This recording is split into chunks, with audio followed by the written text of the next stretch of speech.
It's the Bennington show on a spooky Friday the 13th. But it seems like they happen every 6-7 weeks now. So spooky. I didn't even realize it was Friday the 13th, not 30 the Friday-teenth. I mean, that would be spooky, but that doesn't exist. Why, guys? Guys, I started the show pretty good, didn't I? The newscaster would just be screaming. It's what was the date that you gave it? I said I didn't realize it. 30 to Friday-teenth. Yeah, all right, college educated. Forget it then, that I'm not doing the show. Bennington show. I'm Ron Bennington. There's Gail Bennington. Yo. I'm Ron Bennington. Some baby gifts here, huh? This is so incredibly sweet. This is from Captain D and Nicole G. Ooh. A joint gift. Ooh, maybe something's going on there. Pretty serious. If you're gifting together, you know what I mean? I don't even do that. This is the cutest thing I have ever seen. We've got a baby book and some baby toys. The baby book is Baby Loves to Rock. And then these little toys are little headphones, a mini mic, and some records. Vito, those aren't for you. That's for the baby. Don't eat that, Vito. They look fun. No. Come on. This is so sweet. It is sweet. She has her own mic. Yeah. She thinks she's on the radio. She's gonna be. She takes the mic and says, "Dirty to Whitey." I'm looking at this book. So Baby Loves the Rock. There's all these animals. The hummingbirds don't know the words, but the owl can screech. The lamb has chops. The cats are all cool. This makes me feel like I could write a baby book right now. I think you could. Oh, this one you'll like, Jen. There's a hip hop bunny. Get it? Yeah, I get it. Because bunnies hop. She's like, I get it. Yeah. I get I it. understand it. That's fucking adorable. This is so damn cute. I wish I got this for the baby. Did you just write in and Ron too at the bottom Yeah, of I his do card? that. Because, I'm not working now. It's good just to come along with it. And RJ. Baby loves to rock, rock, rock. I like to read to kids. Another thing I'm very excited about is I love to lie to toddlers.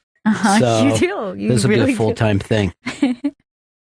Like tell them like words that don't really exist. Yeah, words that don't even exist and tell them I invented shit. There's no way. They don't know how to check up on things. No.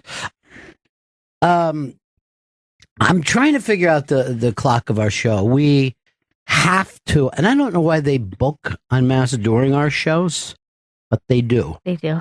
And I'm trying to find out when our out cue is. Now you're saying we're going to play an en masse during the middle of the show. All right. So you told me to break at 12:35. I did. If I do that, when we come back from that hour of unmasked, we won't be here. So we have some breaks to work with. That's one thing. But it would be better to go later. What are you trying to say? Take a 25-minute commercial break before? No. We have the break going into it and the break coming out of it. Those are... I don't think our breaks are that long. I'm going to be totally honest right now. I think Jen will back me up on this, same way she did with that Baby Loves the Rock book. The Jim Comey story is the only story out there this morning. And one side is very upset. The other side is very excited. And I just want to say this. Fuck Jim Comey, and he brings nothing to the table. This book is like this. He didn't seem very presidential. He's a joyless man who had white things under his eyes where the goggles actually were. What the fuck is wrong with you, Jim Comey? Where's your detective skills? Everybody in the country already knew that. Why are you the last one in? Look what he just wrote. He said, Miss Lippy's car is blue. It's really that bad for a guy who's running the FBI. And he's like, everyone's like, well, he's a real Boy Scout. Well, that's nothing to fucking brag about in 2018. You know what I mean? Get some fucking street sense, son. And then also, I didn't like Trump as a bully because I was bullied in school. Well, here's the thing, Stretch. You're an adult now, all right? Start running with the fucking big boys. What a waste of time this guy is. He's very tall, though. I like to give him a big cup of shut the hell up. What a fucking maroon he is. All morning long, I'm like, why isn't somebody pointing out to him, hey, there's nothing in your book. Nothing. By the way, do you ever notice this is something that comes up all the time, that people are like, I'm against bullying because I was bullied? I mean, then you really just care about yourself. You know what I mean? Like, whenever somebody says, usually when somebody's sensitive about it, it's like, hey, I don't like when people make fun of this because this happened to me or this has happened to someone in my family. It is, yeah, it doesn't make any... No one has ever liked bullying. No one likes to be bullied. Don't fucking feel like you got an original story. I don't like to be rained on, but I'll go around and tell people that because they've experienced this as well. Some of this wake, I feel like, is daydreaming. You know what I mean? Like, I get it. You're woke. So's everyone now. Stop it.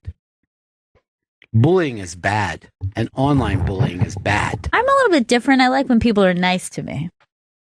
So, see, here's the deal. I don't know where, like, I want to be woke, but I don't know where I'm supposed to go next. I don't know what you're supposed to say. So, I don't sleep. I'm back into that again. Now, Flathead had a fucking heart attack a couple days ago, right? And it's, everybody I know is going through that. Oh, man, staring down the barrel of the abyss. You know what I mean? So, out of nowhere, just my phone goes off. It's flat. And it just starts with, very scary, bro. When I was laying on the table before going under, I did not think I would wake up. I made some side deals with God I have to live up to now. So I write back to him immediately. Finally going to stop sucking cock? No, that's not a woke joke. But it immediately makes them laugh. What are one's friends supposed to say to another? Oh, I know, man. It's scary. It's scary when shit like that happens. What would be the woke joke to say to your friend? That's what I don't understand. Where to go in this woke world of ours? Yeah. I mean, I don't know where, like, what is the wokest? There's nothing. But still funny. Nothing will be this good. And that's the fucking... It's like, oh, that was fast. No, it's only because we've been doing it for fucking decades. Is there any like little baby cigars or anything that we could do there? Seems like I know. Should be a toy for everybody. Although Baby Loves to Rock, I feel like already has your style. Those look like your shades. I was going to go out right after the show today and get some new ones for Austin. Baby. Bam, ba, ba, ba. There's so many versions of that song. Yeah. You know the best one? What? Underground. Velvet Underground, originally. Didn't need any fucking updating, boys. Jane's Addiction, I think, have like 4 or 5 versions. Yeah, they do. Some of them, like, more rocky. Some of them very steel drummy. Which I don't know. Is that a cultural appropriation now? I'm not yeah, it sure. is. That's from Jen's people. It's the island people. Yeah. The steel drum. The only way you can listen to the steel drum is if you can see water from where you're at. Right. Like if you're next to the ocean, maybe next to a pool. But if you get indoors and someone's playing a steel drum, you're like, oh, this is fucking annoying. But when culturally appropriated, it can be lovely in a song. One song. Yeah. Don't go to Buffett and you're hearing it for fucking 2 hours in a song that it doesn't go with at all, in my opinion. The only thing is he's saying, this is Island, right? All right, here's one I want to bring up to people about the monster. This mom was being called a monster because I don't know whether she vlogged it or however you get things on, but she had a picture of her kid, 4-year-old kid, at Target eating a peanut butter and jelly sandwich. The internet rained shit on her. And here are the 2 big reasons that she was a monster as a mom. Number one, your peanut butter could kill another kid. You're not supposed to eat peanut butter outside now. And then two, those shopping carts are filthy. You could kill your own kid. Oh my God. Now here's the deal. Think of your whole life. Think of your parents' whole life. Kids have eaten in shopping carts. Have you ever once heard of a kid dying because he was eating in a shopping cart? No. And I only knew this was like a thing only because of recently looking at all these baby products and they were saying you need a shopping cart insert. And I was like, a what? Yeah. And it's like a little safe zone so your baby's not covered in germs. First of all they want is safe zones for everybody now. Everything is fucking safe zone. I think I used to teeth on that thing. Yeah, everyone does. The handle. That's a really good point. Everyone does. All you wanted to do when you were old enough was to stand backwards on the cart and be pushed from there. The best. And everyone acts like that's the worst thing that could possibly happen now. Now, Vito and Jen, you're our youngest. Did you go to school with kids that couldn't eat peanut butter? I don't remember when I went to school. I don't remember being a big thing, but now working with kids, it's fucking anarchy. Like, if I touch peanuts at all during the day. Did you say penis? Peanuts. You shouldn't do that. Peanuts. If I touch peanuts, it's a big deal. I have to go wash my hands thoroughly. You're like having Sandusky watch the children. No, I don't touch penis. You have to wash like you're fucking going into an operating room. Up to the elbow. Yeah. So that didn't happen when you were a child after the turn of the millennium, but it's constant now. Jen, what about for you? I remember they were allergic, but they didn't really. It wasn't like they quarantined them or anything. It was their business. Yeah. That was their problem. Yeah. You could still eat peanut butter and take peanut butter to school. Yeah, it wasn't a problem. So it's very new then. They won't allow peanut butter in a school, which used to be in everybody's lunchbox. That was like 90% of my lunches. Well, what else were you going to put in there? Tuna fish that was rotting all day? You know what I mean? An egg salad? Then someone makes fun of you and says it stinks. Why are you eating that grandma food? Eat fucking peanut butter like a kid, dude. And parents now make you feel really bad. Like, I've seen a parent order a cake that was made in the same facility as peanuts, and there'd just be a kid sitting to the side not eating.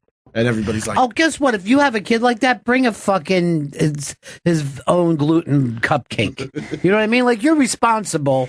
If your kid can't eat, Yeah, I agree. I'm an alcoholic. I don't go into a bar and yell, no one drink. I have alcoholism. It's a disease. I didn't choose it. You got to fucking take a little responsibility. Hey, Rob. Rob, what's up? I just want to praise you, Ronnie. This is the reason why I listen to your show, because I know you're not really a Trump guy, but I'm loving the way you're ripping apart James Comey right now. He's bringing nothing. He brings nothing to the fucking table. If I was Trump, I wouldn't have. By Trump saying shit and tweeting about him, he's bringing attention to something that just doesn't matter. He's got nothing. And he says, I know I'm trying to be woke. This fucking string bean, how fucking tall are you? Why didn't you play ball in college?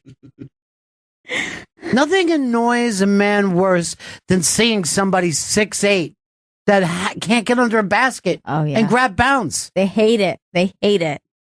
It's a waste. Get under the fucking boards, Jim Comey. I have a friend who's incredibly tall, and he said he's been shamed his whole life for it. Like, constantly people are like, oh, you play basketball? And he's like, nah. And they are like, what's wrong with you? Why won't you just do it? You just put it in there. Yeah, he's Big Chief. Yeah. Put it in the basket, Chief. Put it in the basket. That was the point. Big Chief had never played ball in his life. He gets in the nut house with R.P. McMurphy. In 2 seconds, he's fucking has a role for himself. Jen, you're an NBA player, and I know you don't like to talk about him. How tall was he? 6'4", 3". That's all? 3, I think. Yeah, I think so. I'll fucking guard him. You know what he'll end up getting? Donut, baby. He's going home with a fucking goose egg. Oh, wait, never mind. Vito. She just looked up the height, and she's like, wait, never mind. How tall is he? 6'8". Thank you. That's the exact fucking height. Now, why could this guy go out and do something with it? I know. He must have towered over you, huh? Yeah. And you were really young when you were with him, right? Yeah. 19. How old? 19. Fucking guys. KT. Disgusting. You know what I mean? KT. You're a 1.5 feet taller than your girlfriend? There's something wrong with that. Comey dates somebody who's 4'10". Here's the other thing he's saying. I noticed how much taller I was than Trump. My hands were so much bigger than... Who gives a fuck, dude? You're an FBI director. Why are you talking like someone's grandma? And why write a book? Who are you to write a book? He's one of those guys we wouldn't even have known who he was unless Trump fired him. You know, Yeah. people have that job all the time. You don't hear about him. Absolutely. That and like him hiding in the curtains. I take notes of everything everybody says. Who fucking asked you to? What are you, Jeffrey Gurian, trying to fucking turn in your Monday column? Go on. Big J was wearing shoes on stage. What? Voss sat down. Who did it first? Scott in Tennessee. Scott, 6'3", alcoholic, Yeah. MBA, GED, 3 UIs and STD. Mm-hmm. I called for a different reason. Sure, anything you want. There's a German study that they did, and they got kids that ate their boogers and they didn't eat their boogers, and the kids that ate their boogers had like a 76% reduction in sickness and illness because they exposed themselves throughout their early years to all kinds of pathogens that got caught in their nose. Right. Well, first of all, the German study before that is what to do with the Jews. So I don't often pay attention to those pricks. But yes, there's a very big part of that. A lot of people are sickly because we live on the planet Earth. Yeah. Germs are part of everything. So when you buy this stuff and you're rubbing it all over yourself, so you have no bacteria on you, the second you get some, it's sick. foreign. I think people who are obsessive hand washers, not just like good hygiene, but obsessive, like after everything they do and they use hand sanitizer no matter what, after everyone touches them, those are always the sickest people, I think. Look, there's a hand sanitizer thing in the men's room. Mm-hmm. Vito was in there doing his shaft and bulls. Okay, that's not what that's for. It's cleaning. Let me tell you something. You better keep that away from the pee hole. And I know this from Chris, you could eat off a Vito's shaft and balls. Yeah. Because Chris set up like a little salad station for himself. That's the cleanest surface he's ever eaten on. Yeah, it is. It is. That's why Chris never gets sick. Jeremy fuck that he is. Can I just say something that Vito said to me the other day about Chris? That you know how he bought that big giant thing of mints for us? Yeah. He took them over to his desk and he's just like eating them by the fistful all the time. And he said it's so loud that it's like he's crunching bones right behind Vito's head. Chris, and he's not with us right now because he's setting up the unmask. Chris has an inability to suck on anything. It's insane. Anything that you're supposed to suck on, he bites, and he sounds like you've got a great big dog. It's so crazy. And when I said to him, dude, you got to stop it. It's really loud. He goes to me, you fucking eat chicken all the time, and I don't complain about how loud you eat that, which didn't make any sense. I don't eat fucking chicken loud, but he chews on it like bone, and you can hear the fucking mints just blasting in his mouth. You've got to take the mints away from there. I've tried, and then they end up back there. You got to get a fucking vault and lock the mints in there. And like my favorite is when Vito is not trying to be funny, but in true desperation, he's just like, I bought those mints for you and Ron. And he's over there crunching them behind my head. And I could see the true pain he was in, and it brought me so much joy. But about the mint thing, he also, instead of putting them in a bag, he put them into 6 cups that sit on his desk because he thinks that takes up less room than one giant bag. They're spread amongst and he's just popping them like popcorn. Yeah, he can't stop once he starts anything. And The only time he gets mad at me is if I make him spit something out. I mean, I could say anything I want to him. I could shoot him in the foot. He rolls with it. But if I'm like, dude, I can't take it, spit that out, he'll just be like, what the fuck, man? I don't even fucking hear it. I don't know what the fuck this is about all the time. It's like a dog when they have something in their mouth. You better watch out. He'll tear your insides out. He's a fucking wild man. He sent me some ideas for some project that we were working on last night. I get them like 2 o'clock in the morning. They were the dumbest things I've ever heard in my life. I'm sitting there looking at my fucking phone, going like this. How could someone who's been in radio for 11 years send in these idiotic ideas?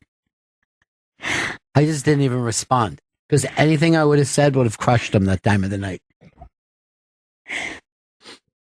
I couldn't believe how dumb it was. I'm just like, I hope he's biting on mints right now.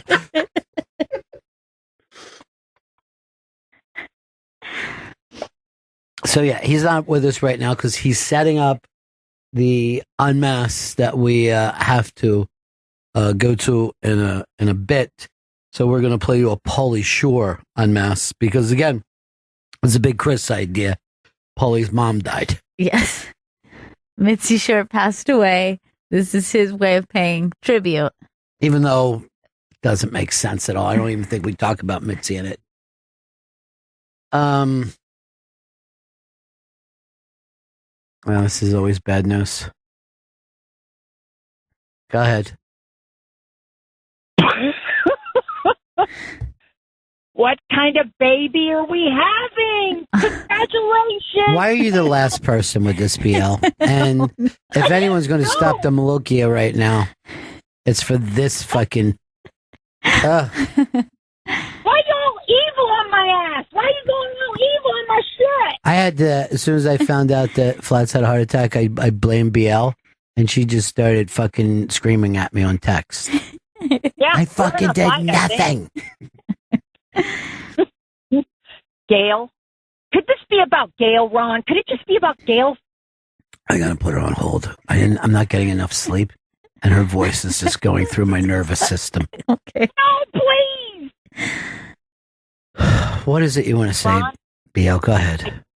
I just wanted to congratulate Gail and see what kind of baby she's having. You're the last fucking one, and this is why I don't like to take your calls. Obviously, the fact.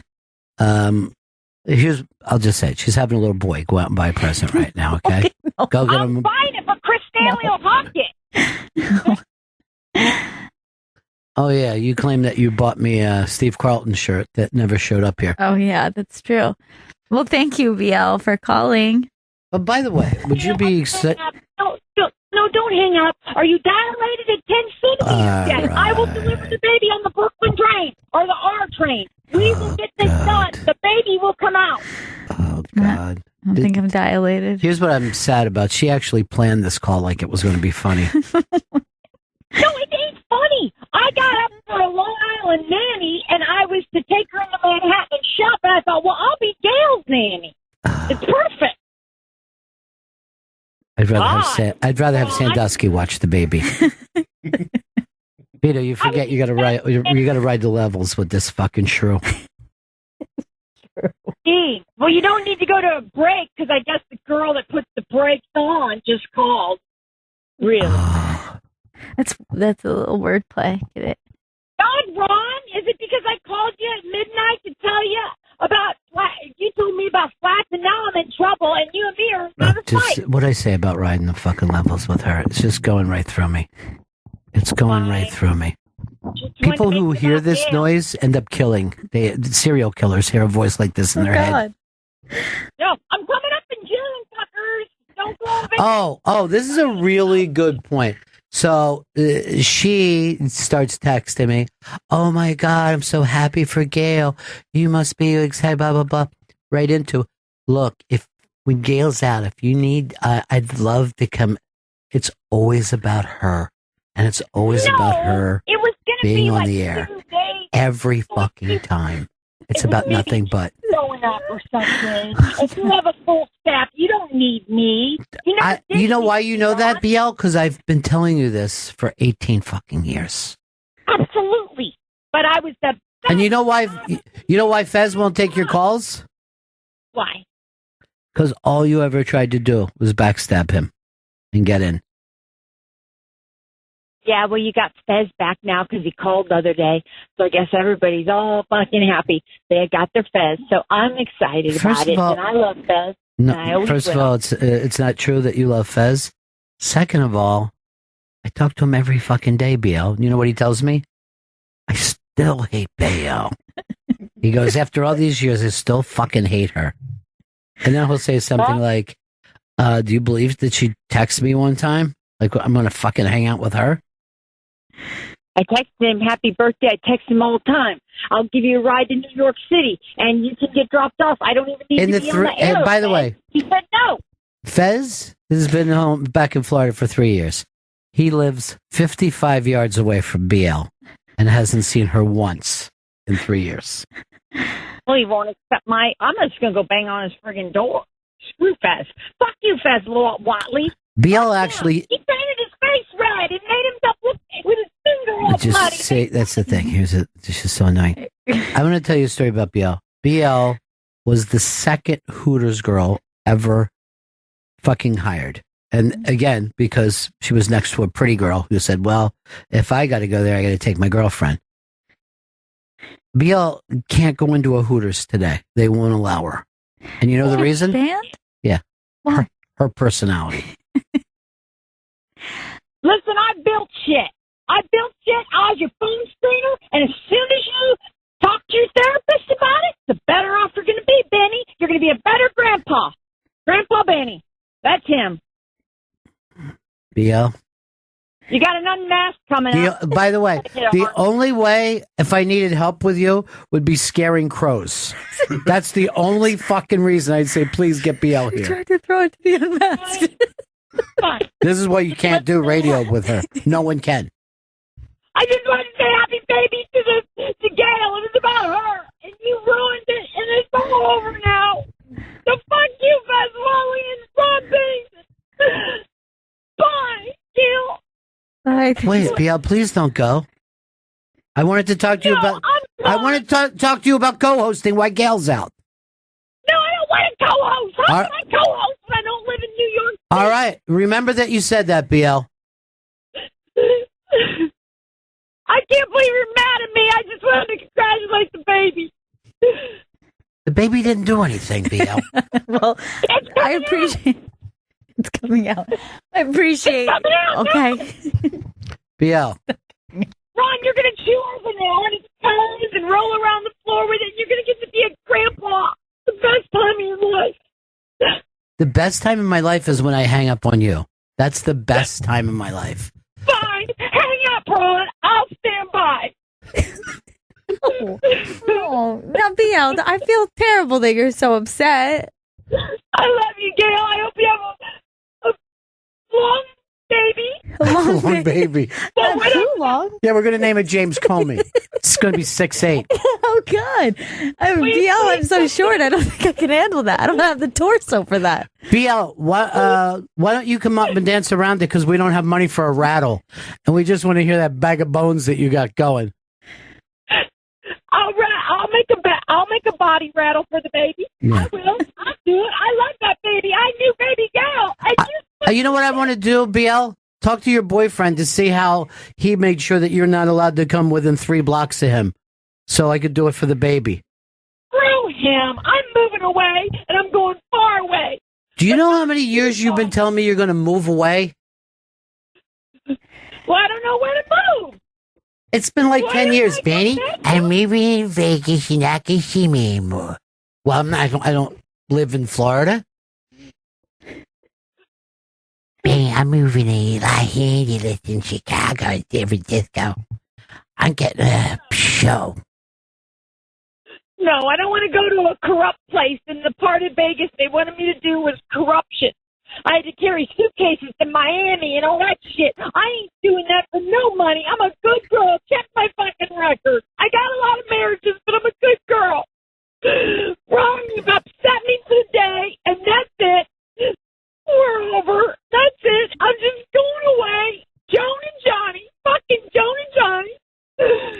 What's that mean? I don't know what Joan and Johnny is. Joan Rivers and Johnny, you said we would be them one day. How she left him. And There's never a fucking time in my life that I said we were Joan and Johnny. You're a fucking crazy old psycho. No, when we were on 48 and Rockefeller fighting at 48 and 6, and we had a huge argument, you almost got ran over by a cab. Like, Oh my God, I'm talking to a nut. This is fucking King of Comedy time. Hey, where is everybody for the party?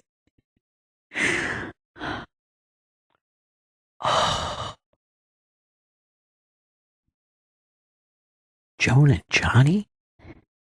Dude, you ever... Sounds like something Could you ever imagine me acting like I'm Johnny and she's Joan?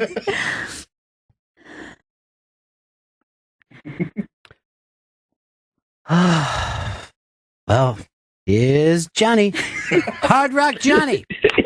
Remember when you said we were going to be Ron and Johnny? I'm sorry, I thought this was Dr. Steve. Lord. For this, Gail, I hope you don't have a long baby.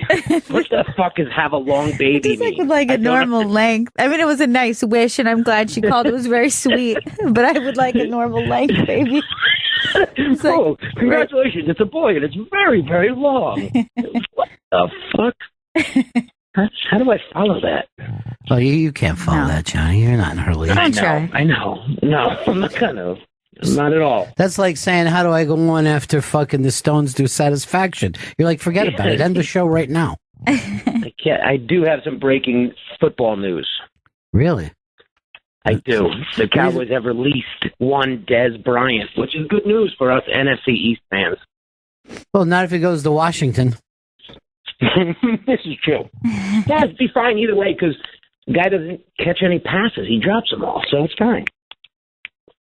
So your news means nothing. A man is dropped for his lack of talent. Yes. So where are you getting this breaking news from, Johnny? You get updates on your phone? That would be from the Twitter tweets.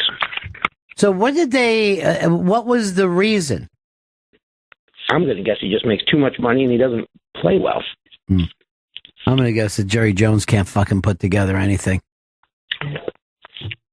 And let's see. Dez Bryant says, let's start the process. Hashtag unbothered. Hashtag throw up the X. That's his response. I guess he is unbothered. I like the idea of that. He just threw up some X. Yeah. I don't know what he was doing. Maybe that's why they got rid of him. Too much X. Good for him, though. Yeah, he'll end up in Washington. I think you're right on that. Yeah, it seems like Washington. Everybody goes to Washington to die now. I'm going to go to the Redskins and be a disappointment. That's the fucking football version of the Knicks. There was like a rumor that Villanova's coach would go to New York. And I'm like, why would you do that to yourself? Why do you want to go to a place with two funny newspapers that'll be pounding the shit out of you all every day of your life? Did you see the Trump thing on the New York Daily News today? No, I didn't. Because of the pee stuff? Yeah. And they just had a picture of Trump and then just had pee brain. And I think, yeah. Classy. And then he has his mouth open like he was, taking accepting some piss in his mouth. Says Trump was obsessed with alleged wee-wee vid.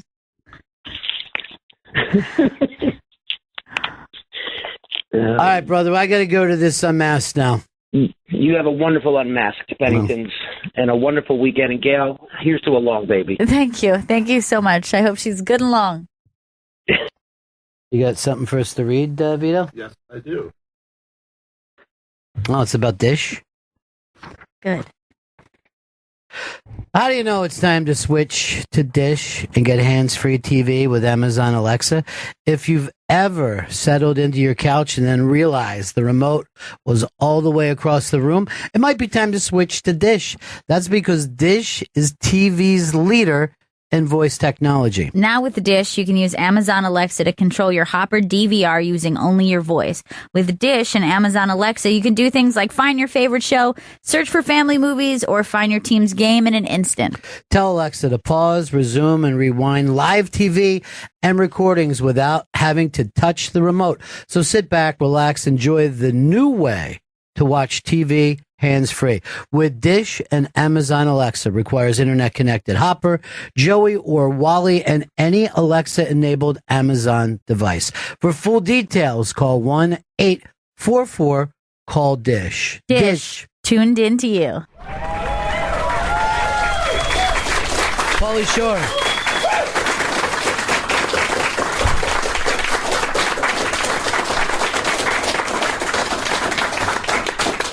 Pauly, it's great to have you here, man. Thank you. Thank you for having me. You know, I was thinking of all the people, all the comics who have come in here. I think your career is probably the most unique from having this second generation comic, and the environment that you grew up in as a kid is just really different. Yeah, it's interesting because when I go on stage, when I tour, I tour a lot. What happened? No, I tour a lot. Like in small town America, I like those audiences. I was just in Knoxville, Tennessee, and it's interesting because a lot of the people that come to see me, they just know me from like Son-in-Law, right? Or they'll know me from Biodome and stuff like that, but they don't know like where I came from. Yeah. And then they're like, "What? You actually have a family? Like you actually have a mom and a dad? Like weren't you just hatched from like a marijuana bush or something?" And I'm like, "No, I actually have a mom and a dad, and I'm from a place." And yeah, growing up, being born and raised in Hollywood. Yeah.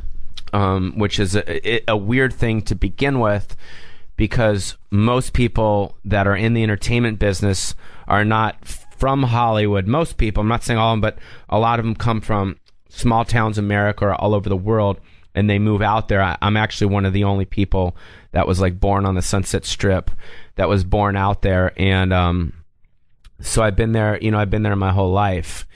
And even saying born on the Sunset Strip, it almost seems like the start of a joke there.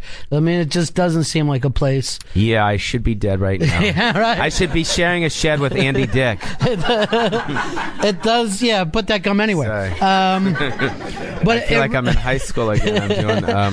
But no, it's interesting because people always say like, "Well, was it weird having Richard Pryor?" and say, like all these things that were not weird to me at all at the time.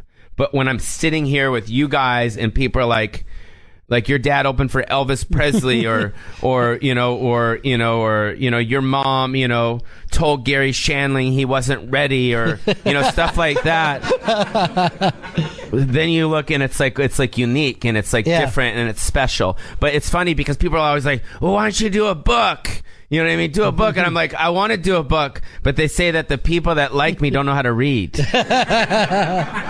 Like seriously, isn't that sad? Like that was the feedback from all the publishers. They're like, yeah, well, we love his story and he's great, blah, blah, blah. But the people that like him don't know how to read. I'm like, you're fucking idiots. You know what I mean? So this isn't just an opinion. They actually did a marketing study, and your fans don't read. Know how to read. Yeah.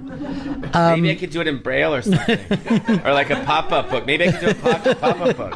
Well, that might be fun. Maybe a video game where you're just sitting there and it's Paulie's life. Yeah, it's like, yeah. Well, for the folks that don't know, like you said, his father was working the big rooms in Vegas many years ago, and his mother, Mitzi, is kind of the reason there even are comedy clubs. I mean, she was there at the beginning, opening up the Comedy Store, and because of that, every funny person. Comedy boom. It was like, if you think back in the 70s, the early 80s, that's when kind of like Johnny Carson was there. And if anyone remembers Johnny Carson, he was the guy, way before Letterman and Leno, that would do the talk show, and the comics that he would bring on, they would do these like little 10-minute or 5-minute spots. If they did well, like boom, star. Like you were literally like NBC, overnight, ABC. That's what they did with Freddie Prinze and Jimmy Walker and all those guys. But nowadays, if you see a comic on Letterman or Leno, and you're like, he's pretty good, they're not going to be developing shows off of those people. So the time was a really special time, and Freddie Prinze was one of the first, I think, that did that, and they all started with my mom. Yeah. At the Comedy Store. David Brenner actually told this story on this show where, like, the night after he did the Carson show, he just had tons of bookings, and he was huge. And now, guys that get HBO specials, and they're just back to work in the same rooms they were the night before. It's really weird. tough now. Yeah, it's weird, because, like, you'll do a big special for Showtime or whatever, and then you go out on the road, and it's still the same. Mm-hmm. It's the same thing. But now what's really interesting is you got things like Sirius, and you got things that are viral. Like I have this movie Adopted that's coming out, and it's kind of an interesting time because people are going to try to really kind of, I think, move towards the internet into this kind of format, which is a new time. And we're at this kind of, the industry is at this kind of transformational period. Like we're at the beginning, I think, of a new time. Everyone is like saying, well, the internet fucked up, the music industry, and it fucked up. Well, you got to go where the cheese is. Like, if that's where the world and the business is going, then you got to go where that is and try and figure it out. And everyone's trying to figure it out. So that's one of the things that works for you because you could be spending all your time going, wait, I already achieved the things that you're supposed to do. I made it to TV, I made it to movies. But all that stuff can get flushed away pretty quickly. It's not, you got to redo. Yeah, the thing is about the business, people always say like, oh, I want to get in the business, I want to do this and do that. It's really a lifestyle, you know what I mean? It's really, you don't want to do any of this for the money or the fame. You want to do it because you love to do it. Like Adopted, it's not like I got paid. You know what I mean? I didn't get paid. You know what I mean? Like someone else financed it, but they didn't pay me to do it. You know what I mean? I worked on it for like 2 years, editing it and doing all this stuff. It's like I did it because I love to do it. And if you come from that place, then you'll succeed because you can't think about like, oh, I have to have a hit. You can't go into it that way. You got to always just be into the work and into the process of doing the stuff. And then if your stuff lands, it lands. And if it doesn't, it doesn't. You just keep going. Well, we talked about the way that you grew up and seeing so many great comics. Some guys really make it. Some of the people who worked for your mom went on to become gigantic stars. Other people could be hysterical, the funniest people you'll ever see in your life, but it doesn't work out for them. A lot of that has to do with attitude too, right? Of course. Yeah. A lot of it has to do. I always had this kind of stupid saying, but I think it's cool. It's like you almost have to have, in order to make it, I think you have to have all the ingredients to the cookie. Does that make sense? Like, if you have a cookie, you can't just have like brown sugar and, some nuts and you got to have like everything in order to make it. You got to be business. It's a lot of stuff you have to, do it. It's like, for me, it's like when I was younger, when I would do these different roles and different things, I didn't go into stuff going, oh, like this is going to be, a hit or it's not going to be a hit, because a lot of stuff I did didn't work out. You know what I mean? Because I wasn't thinking. I wasn't, I wasn't having the business guy. I was the guy that was just wanting to work. But it's tough to turn down things when, you know what I mean? Yeah. Like when they offered me, like when I did, I guess it was Jury Duty was the first movie that I did, which was the beginning of the end. You know what I mean? Right. But, you look back on it now, and you're like, oh, that was a funny movie. Right. Yeah, well, fuck you. Where were you when it came out? Yeah. Well, you know what I mean? But because it was cool to hate me back then. Right. Do you know what I mean? It was cool to, but now Pauly Shore is like old and he's like cool again. Like, oh, we like him again. It's like, it's like a mind fuck. But you know what I mean? It is funny. If you didn't watch those movies in order, Jury Duty could have easily been the second or third movie, and it would have went over fine. It was the time frame. It was like, I had my run, but then like anyone's run that makes it really big, really fast, eventually they start to slow down. And it's the time, when you slow down, that's when, when the phone's not ringing and you don't have any representation, that's when, you do things like Andy Dick's doing right now, or, or some of my other co-stars that I've worked with, I just hear horror stories about like what are they doing, like what happened and stuff like that. But it's a tough business. Well, the great thing about being a stand-up is you're not just sitting there waiting on movie roles. You can go out, you can create, you can be part of things. It's about doing, it's not about what level it is. Right. It's not about like, oh shit, I got to do a feature film and it's got to be in 50,000 screens. You're like, no, I could do a little web video. Mm-hmm. You know what I mean? I could do something really, and learn, and it's just about doing. And that's there's a lot of people that write scripts, you know what I mean? But to actually make the film and actually go through the whole process, that's the hardest part. You know what I mean? To do an independent film and try to figure it out, Well, let's go back when you were just growing up and you're seeing comedy. And again, I understand it's like being born into a circus family. It's going to kind of seem normal to any kid. Very normal, yeah. But at a certain point, you had to look up on that stage and see some of these people and think, oh, there's a lot of power there. Everybody's looking at them. And that had to be, somewhat alluring, I guess, for a kid, right? I guess. I mean, I have brothers and sisters, and they didn't feel that. Yeah. You know what I mean? It's like you're either born a stand-up or you're not. It's not like, you know what I mean? It's not like, like for instance, I was talking about touring and doing shows on the road. It's not like, oh, I can't wait to hop on a fucking plane and go to shit show, America. It's like, that's not the motivation. The motivation is, I'm going to get on that mic. It's almost like a sickness. Yeah. Do you know what I mean? So it was in my system.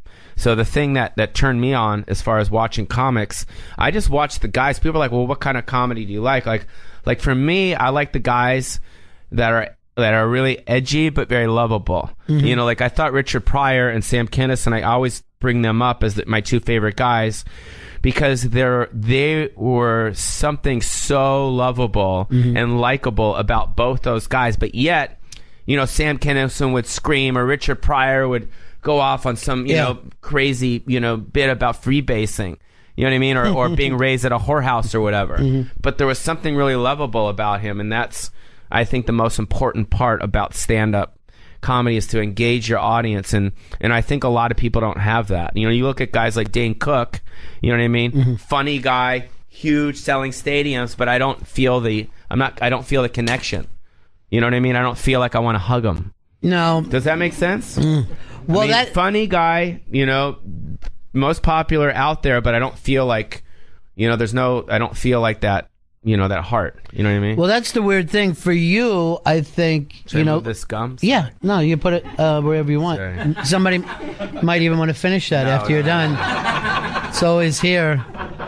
But for you did have that thing where people liked you a lot. I remember even hearing from comics that when you would be a little kid, you were like out front of the comedy store, like breakdancing and just hanging out there, and you had a skateboard and shit. And they, it just always seemed like that thing of something's going on. Let me come around. But I remember one of Sam's friends, Mitchell Walters, was party. This fucking guy. Holy shit! One of the funniest guys. This guy's going, what the fuck they talking about? No, but this guy was fucking insane. Well, we're not here to rat out anybody on their usages of anything either. The party package could be anything, but he. I got a great story about Mitchell. Yeah. Okay, well, I'll tell you right after you're going. No, we. No, he what? I'm sorry. Well, one of the things that he brought up, and he told me about it as soon as you were popping, is that when you were a little kid, all the comics were crazy about you. That all the comics, like that likability thing that you were talking about, you had already had even as a little kid. Yeah, I had, and that was my first kind of connection with, I think the audience was my connection that I had with the MTV camera, which was, hey, you know what I mean? Right. Like straight to the camera, you know what I mean? And it was like that thing that I had where, like, if we were going into someone's house, I'd be like, yo, bro, check this out. You know what I mean? And I would bring the camera in the house and I'd start it was just this connection that I had with people. And that's why to this day, everywhere I go, people, hug me or high five me or they smile or there's, some type of joy, that I made them feel. And that, I guess it's from, watching Sam and Richard and those guys, Well, you brought up when you first started doing MTV, and you were doing a style that was your own, and I guess it was based somewhat on yourself and the kids that you grew up with. I mean, yeah, it wasn't a character. People always say like, well, was the Weasel a character? Like, no, that's who I was. Right. You know what I mean? And I'm just a crustier version of the Weasel right now. Does that make sense? Yeah. It's like, right? Because I was never like Pee Wee Herman where he put on, Paul Rubens, like he put on an outfit and he turned into this crazy thing. I did dress like in pink bandanas and shorts and, a purple Jeep, and I'd give people my headshots running down Sunset Boulevard. And I was so excited. You know what I mean? I was so excited about just getting in the business. I didn't know how I was going to make it. I didn't know what I was going to do. And I just, so it was like, my wardrobe, it came from Steven Tyler, and then also my mom's closet. Right. But I really went in my mom's closet because she'd have shirts that were torn like that and kind of like hanging over and with holes, and you know what I mean. And then I would put on the scarves and you know what I mean. Like, hey, bro, and it turned into this whole kind of like. It's like this Cabbage Patch doll on acid thing. You know what I mean? Well, you really did kind of look somewhat like the kids that were on their way to a Guns N' Roses show, because you basically were. I were, yeah. But why, when you saw the camera, why did you risk not? Why did you go off in this way of your own? I mean, you're not supposed to grab the camera. You're not supposed to start hugging it and talking. Accident. It wasn't planned. It wasn't like I go, oh, I'm going to do this. It was just spontaneous. It was almost like, it was funny because my first week ever on MTV, it was totally Pauly.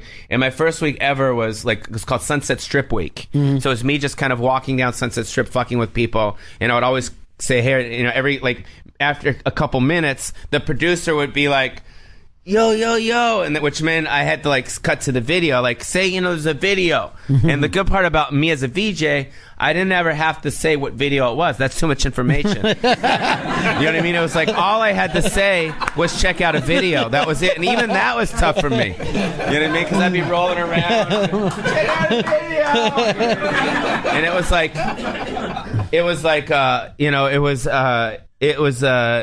that. And then as far as as Sunset Strip Week, I bumped into like Milli Vanilli and Sam Kenneth was there, and I would just kind of go into tattoo shops, and I did the whole thing. And I remember looking at the producer of the show, this guy named Paul Cockrell, and this other girl, Suzanne, and they were horrified because their job was on the line. I mean, they got paid to film with this crazy guy on Sunset Strip, to host this thing, and I remember specifically going into my mom's, we were at my mom's house, I still live in my mom's house, and taking the tape from my first appearance on MTV and sticking it in the VHS, and they're like, it's like drum roll type shit, and we were fucking dying. We're like, this is fucking funny. Like, I was dying, like, because it was just, I didn't know what I was doing. You know what I mean? And there was just something real about it. And you know what I mean? Real about it. And that's why I like working with kids, because kids, you just don't know what's going to happen. Right. And I was like a big kid, and it just worked. For some reason, it just worked. And then it just kind of took off and snowballed, and then, the rest is history on that. And, when we got back to talking about, the Tonight Show at one time, when you were coming up, MTV was like, had 60% of kids watching it at any given moment. I mean, the second you went on with there, you're just this major star to that bracket. Yeah, it was. I was on every day from 3 to 4 in the afternoon, and it was a show called Totally Paul, and it was on before Yo MTV Raps. And now, if you watch MTV, it's all Yo MTV Raps, and it's like one rock, section. Right. But it was that was my show. What year was that? That was the early 90s, like 91, 92, yeah. Yeah. So you had that, and, everything that you were doing then became massive in terms of, like, the spring break things. Just tons of people were showing up. I remember my first spring break, though, it was terrible. It backfired.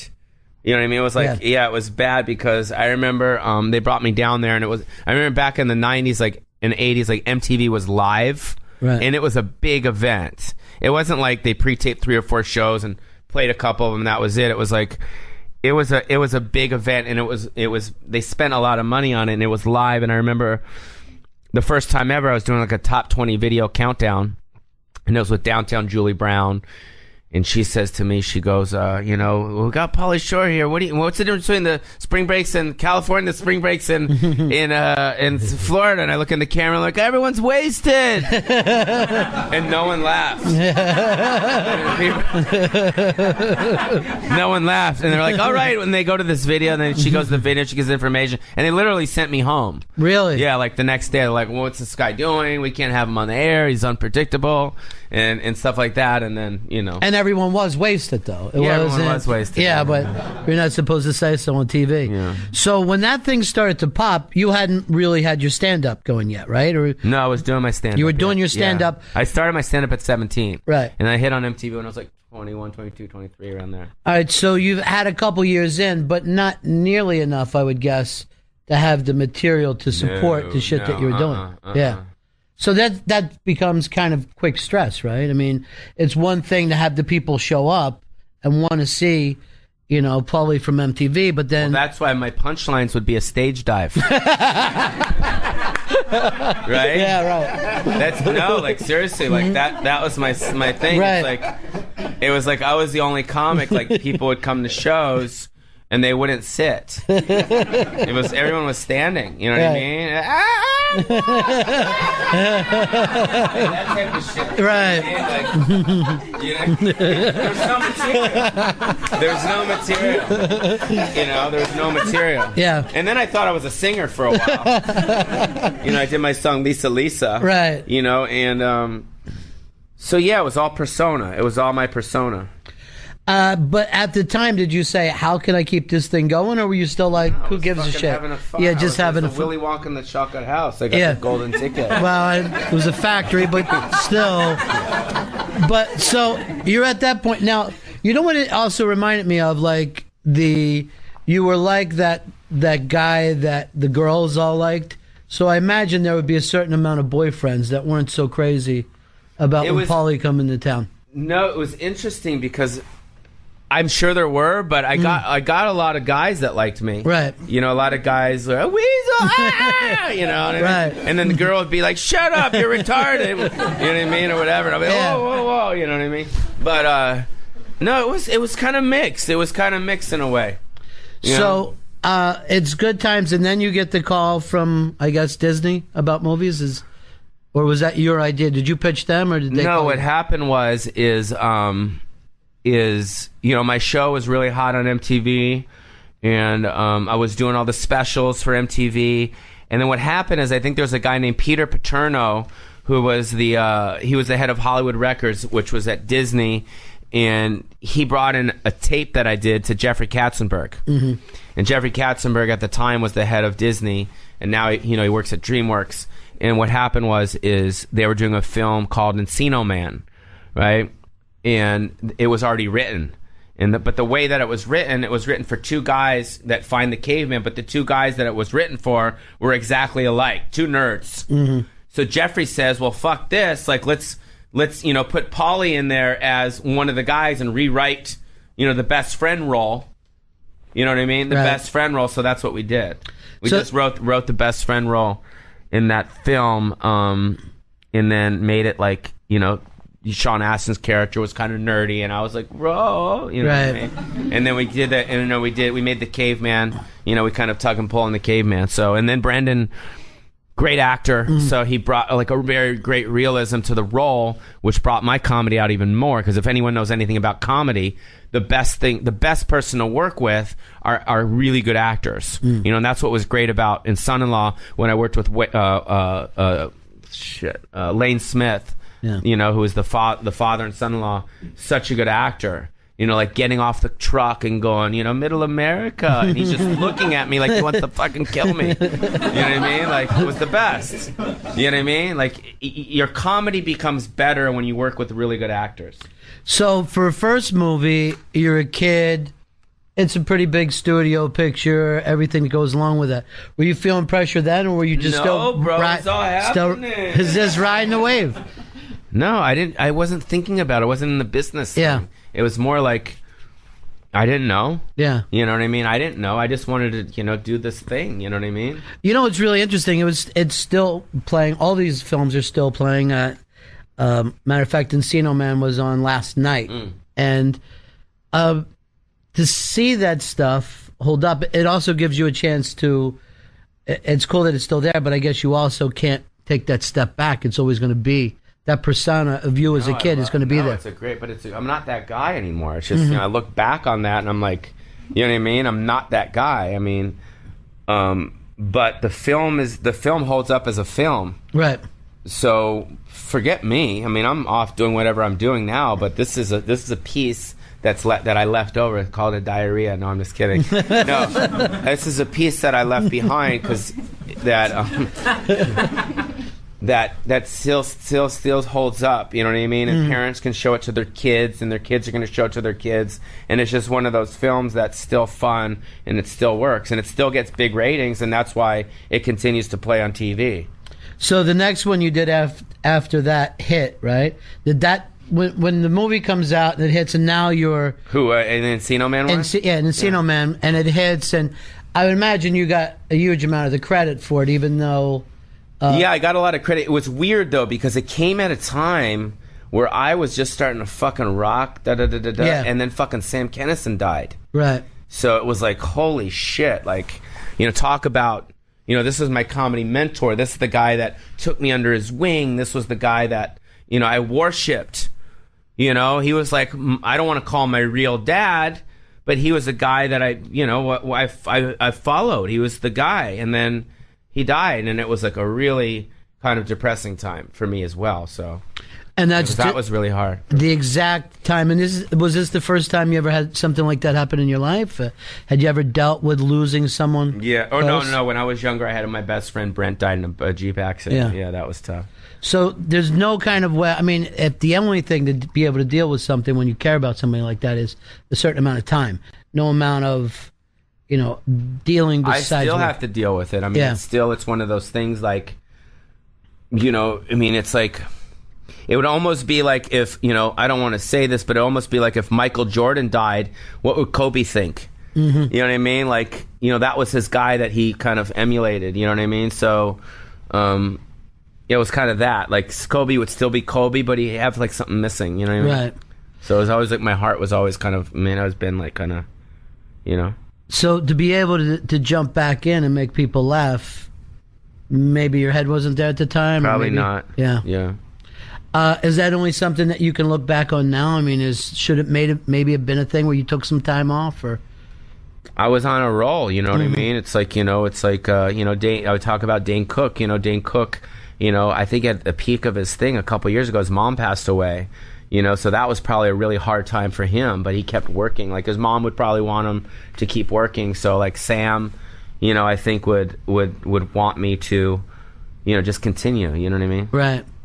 And then even the interesting thing, I mean, we talk about your dad being a big comic, your mom running the Comedy Store, but none of them, and even Sam for that matter, did not have the movie success that you had so quick. I mean, there's not a lot of people who could look over and go, oh, I know what it's like to have 4 back-to-back hit movies. I mean, it's a pretty unique thing. Yeah, no, I was lucky. Yeah. I was lucky that I came at a time where people wanted to see me, so... So you just kept going, even though you felt awful about Sam. You just kept going. Yeah, I kept going. Yeah. What was the next big film for you after that? Son-in-law. Son-in-law. Yeah.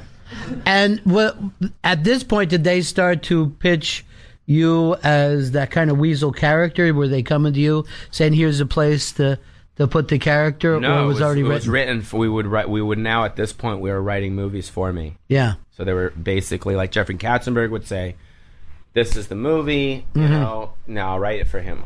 Right. And I would work with the writers and we would do it together. And the point was always fish out of water. This guy's not supposed to be here. Yeah. But the thing is that Jeffrey Katzenberg always said, which stuck with me, which I thought was cool, was that, the world, sees things this way, Pauly sees things this way. Right. So that's kind of, and then this way actually at the end of the day kind of makes sense. Almost like, in Son-in-Law, like the parents, like, I'm the weird guy coming in, but at the end of the day, I'm the one that brought everyone together. Right. So I thought that was kind of cool. And there's always that thing that he liked everybody. He, your characters were never out to do actual harm. You got in trouble and stuff, but you even like the people who didn't like you so much. Yeah, I would try and hug people. Yeah, just like real life. Yeah. Exactly. Oh, by the way, in your new film, Adopt It, when you're hugging that African child and then scrubbing him in the bathtub, it was an uncomfortable moment for me. It was just... Well, you obviously don't like little chubby black kids. I do, but only to a point. I love little chubby black kids. Yeah. I love little chubby kids, period. I would actually do a show which is called Polly and Chubby Kids. You know what I mean? Let's go back over to why this thing is going on. The success is just one after another, right? Just everything that's happened is a success. And then you said you got to a certain point where it just all started to fade. Well, the next one was In the Army Now. Right. I did that, and that was, again, written for me, and that was so much fun. You know what I mean? It was great to do. It was great working with Andy Dick because it was the first time that that I think, and to this day almost, like, where you see Andy, like, just at that point where he's still innocent and he's still like it's before he lost his mind. You know what I mean? Because he is such a brilliant comedic actor, but now unfortunately, like, his lifestyle or all his stuff that you hear about is overpowered. It's almost like Tom Cruise. It's like every time you see Tom Cruise, he's a great actor, but he jumped on Oprah's couch. Yeah. You know what I mean? He's a little weird. You know what I mean? Right? I mean, it's like he's in this new film with what's her name? Cameron Diaz. Yeah, Cameron Diaz. And it's like, you're looking at him going, yeah, this is good, but you're that weird guy. You know what I mean? Right? But that's, but so... While we're taking shots at Tom Cruise, I'm just going to point out again, I saw you scrubbing a chubby African baby in a bathtub. By the way, you do have to see this film. It's really... It's so the new film you're doing. It's like a mockumentary thing, and at certain points of it, I would forget that and think it was a documentary, and actually I think he just screwed that kid up for life. Right. Well, that was the point. You know what I mean? Well, no, the point is like I said, like, once you've done your own film and you've actually accomplished it, then you start having you always have a vision for your film, but until you actually do it, then you can have a vision for your next film and your next one. Your vision gets more focused every time you do it because you've learned more. You've learned pacing. You've learned this. So when I came up with the vision for this film, it was important that I nailed exactly what you said, which is what's real, what's not. Keep this very unproduced and keep it very raw. I didn't have 50 people running around. There wasn't even though it was a real film, it was casted and all that stuff, there wasn't craft service and honey wagons, and it was I was going to the neighborhoods with cameras and they didn't know who I was. Yeah. And that's what I wanted to do. But then there's also a storyline in the film at the beginning, middle, and end, because at the end of the day, you don't want a film where I'm just walking around going, where do I get an African child? Right. Because it gets old after a while, Well, it's also interesting, too, that there are parts of Africa that look exactly like East St. Louis. That's my point. But that's why I wanted to show that. Yeah. Because if we all think of Africa, right, you think of the dropping the bales of wheat and everyone's dying and look at the poverty, which is true. It's all there. But there's also this other side of Africa that's beautiful, that the people don't want you to take their kids. They want, if you want to help us out, buy us a beer or something. Yeah, right. You know what I mean? Yeah, the people that you were walking up to and said, I'm here to buy a kid, that was more documentary. That was more of a or the Oprah Winfrey School when I go to the Oprah Winfrey that was uncomfortable. The Oprah Winfrey School people were really freaked out by that. That was awesome. Yeah. Well, it's when you do stuff like this and you get people's reaction, you know that they really don't know what the fuck is going on. You get gold inside, you start tingling. You know what I mean? So you're feeling it right there. God, you're this is I can't wait to get this out. If I get back alive, this is going to be really good. Yeah. Because there are it's parts. It's almost like going into a foreign land and taking a jewel and coming home with it and not getting killed. You know what I mean? There are scenes here that just looks like maybe that funny guy from school got off the wrong off ramp all of a sudden, and this shit isn't going to fly here. Yeah, 'Cause well, you those see are guys real. starting to But walk those up. are real. Those are real townships, and those are real places that I went that are dangerous because the cameraman was like, "We can't go in there." You know, like, we're going to get killed. I'm like, you can't stop filming. Please don't stop filming. You know what I mean? Like, we got to get this stuff.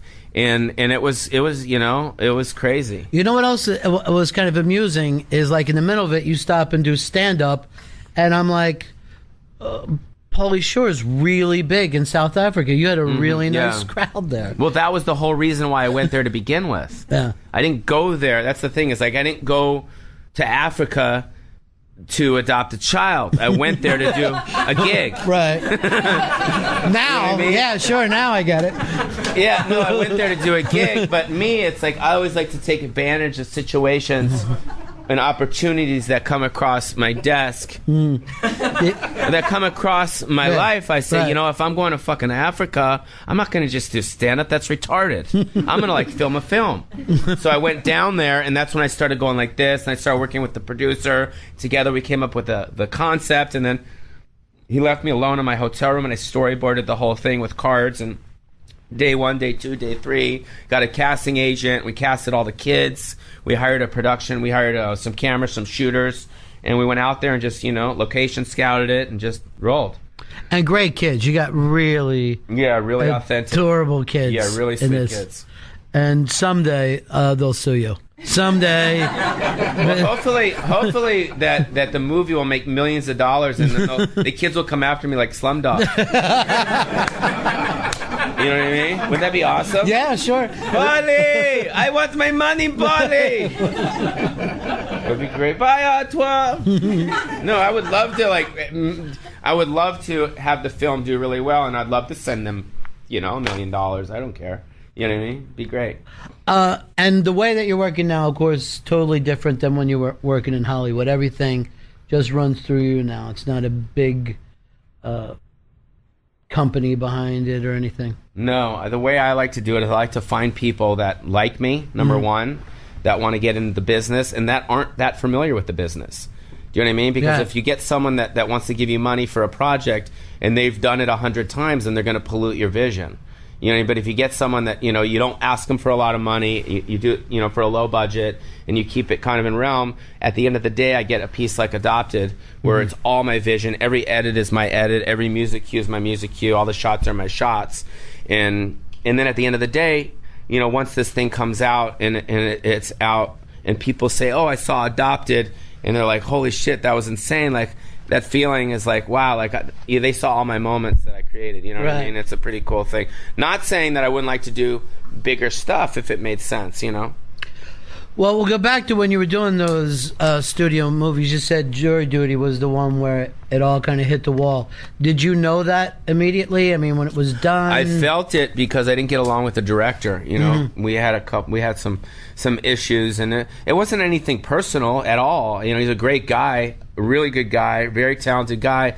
But at the end of the day, you know, you just don't feel each other. You know what I mean? Right. It's like a feeling that you have when you have a girlfriend or a boyfriend. Like, sometimes you just don't feel it, you know? And if you're not feeling it, then, you know, you got to get out. And there was a couple times where, you know, I wanted to fire him, you know what I mean? And we had talks, and he never got fired off the film. I'm not saying that he was the reason why the film wasn't successful, but there was a feeling that I had gotten.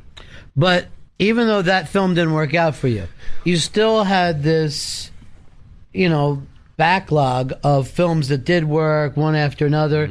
And it seems like, you know, I've looked at different people that seemed like they could get over a bad film or two, but it didn't seem like that worked out for you. It seemed like they decided, okay, this fad's over. Yeah, it was like Reeboks. So how, I mean, is there a thing of, wait, we just did 4 that worked, you know, maybe we had a misstep here, but at that point you can't go out and try another one? They just wanted Well, I did Biodome after that. Oh, Biodome came after that. Yeah. I thought Biodome was in the No, middle. it was after that. And how did Biodome do?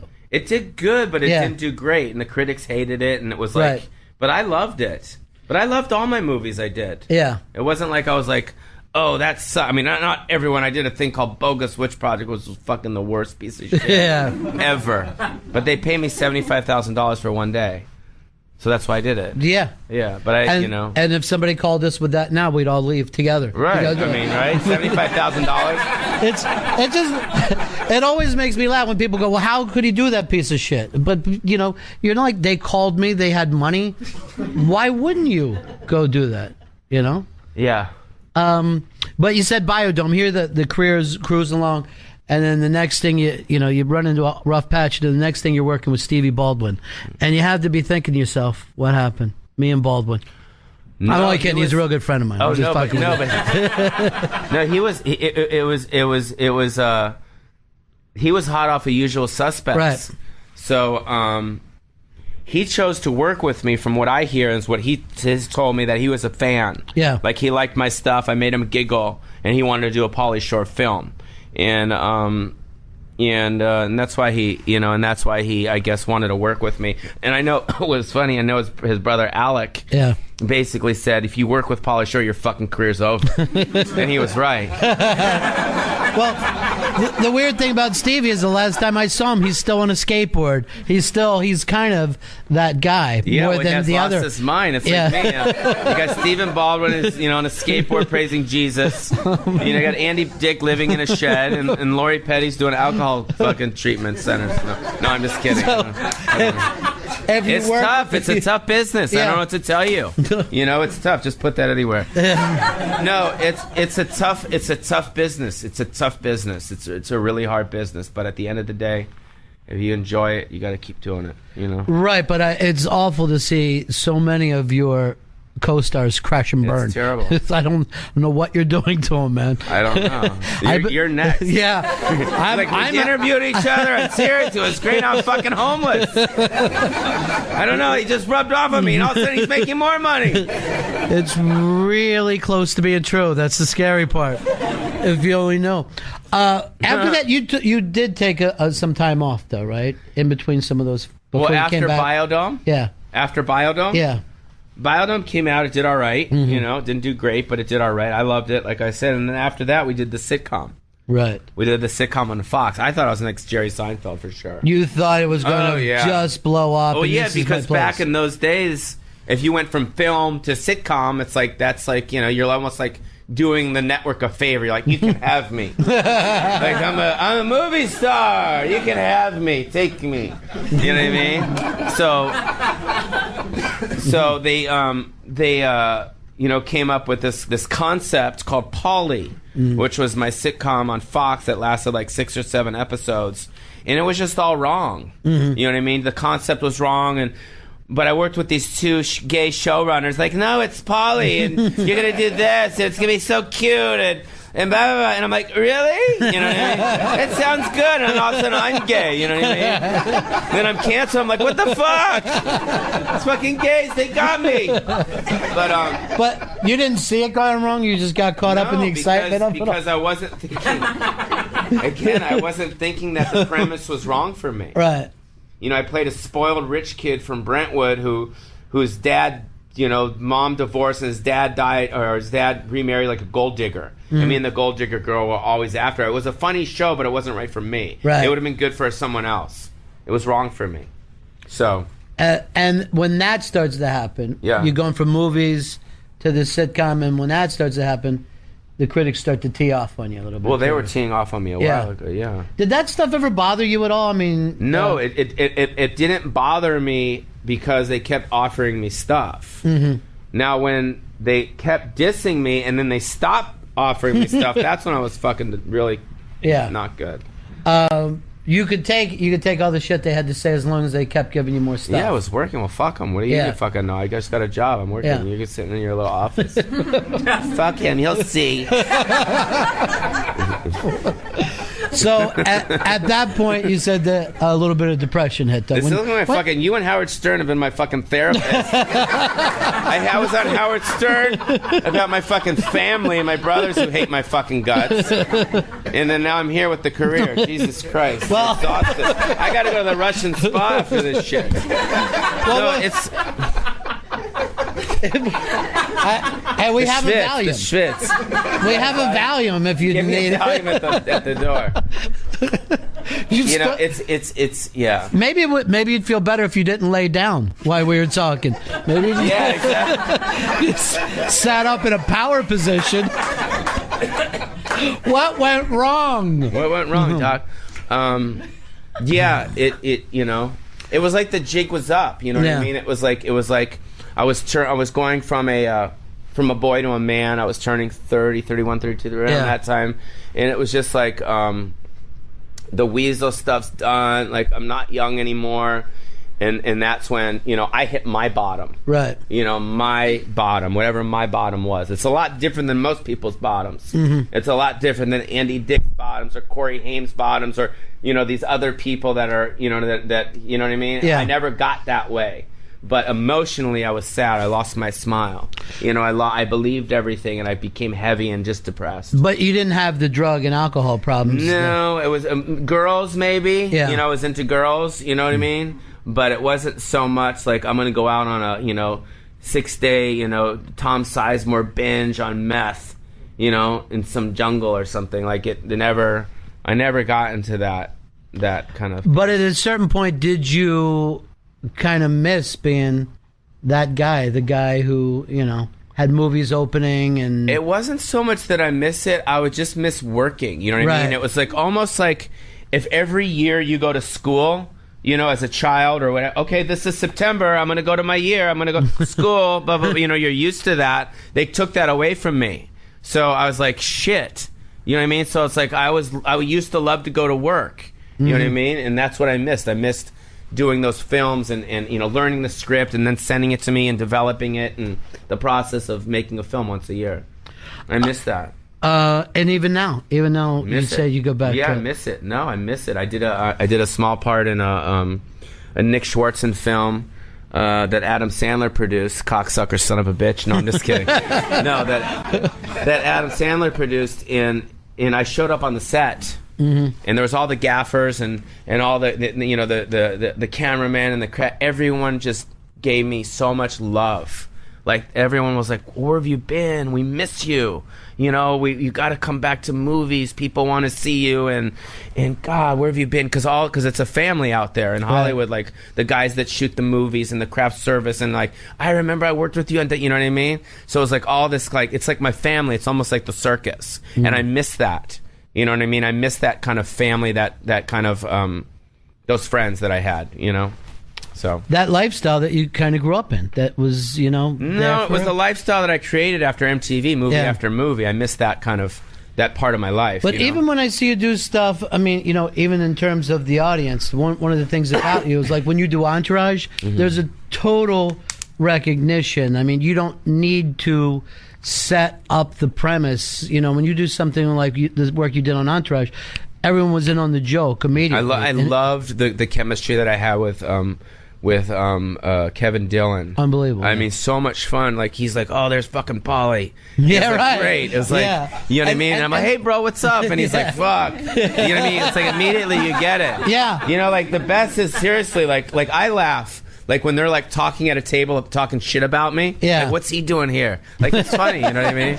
What was really funny is like it almost seemed like you had been on that show for a long time because you've built up this thing. Right. And like that, what you're saying that you'd like to go back and do with movies, it's really hard for that brand to exist for people, especially like we were talking about before. There's so many places to go for entertainment. Yours is already built, and it, maybe is just one movie away.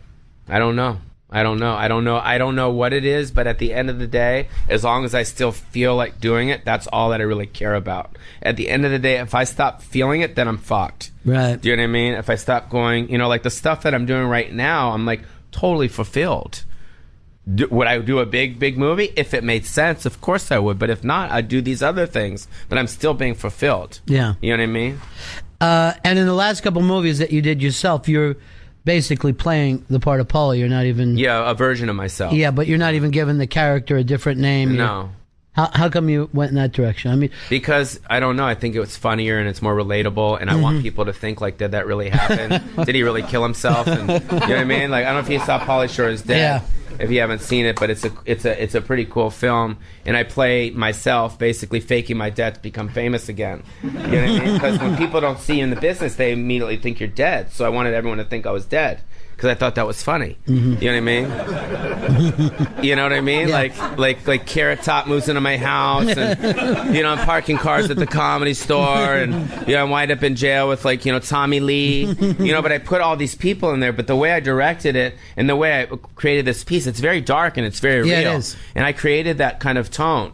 You know what I mean? So people would be like, "Well, this isn't real, but it is real." And plus, if you just see it, if you're watching it on HBO or Showtime, and all of a sudden it comes on and there's these testimonials from people like Polly died, and you're gonna think shit, he died. You know what I mean? So yeah, so that was a pleasure, that film. I loved it.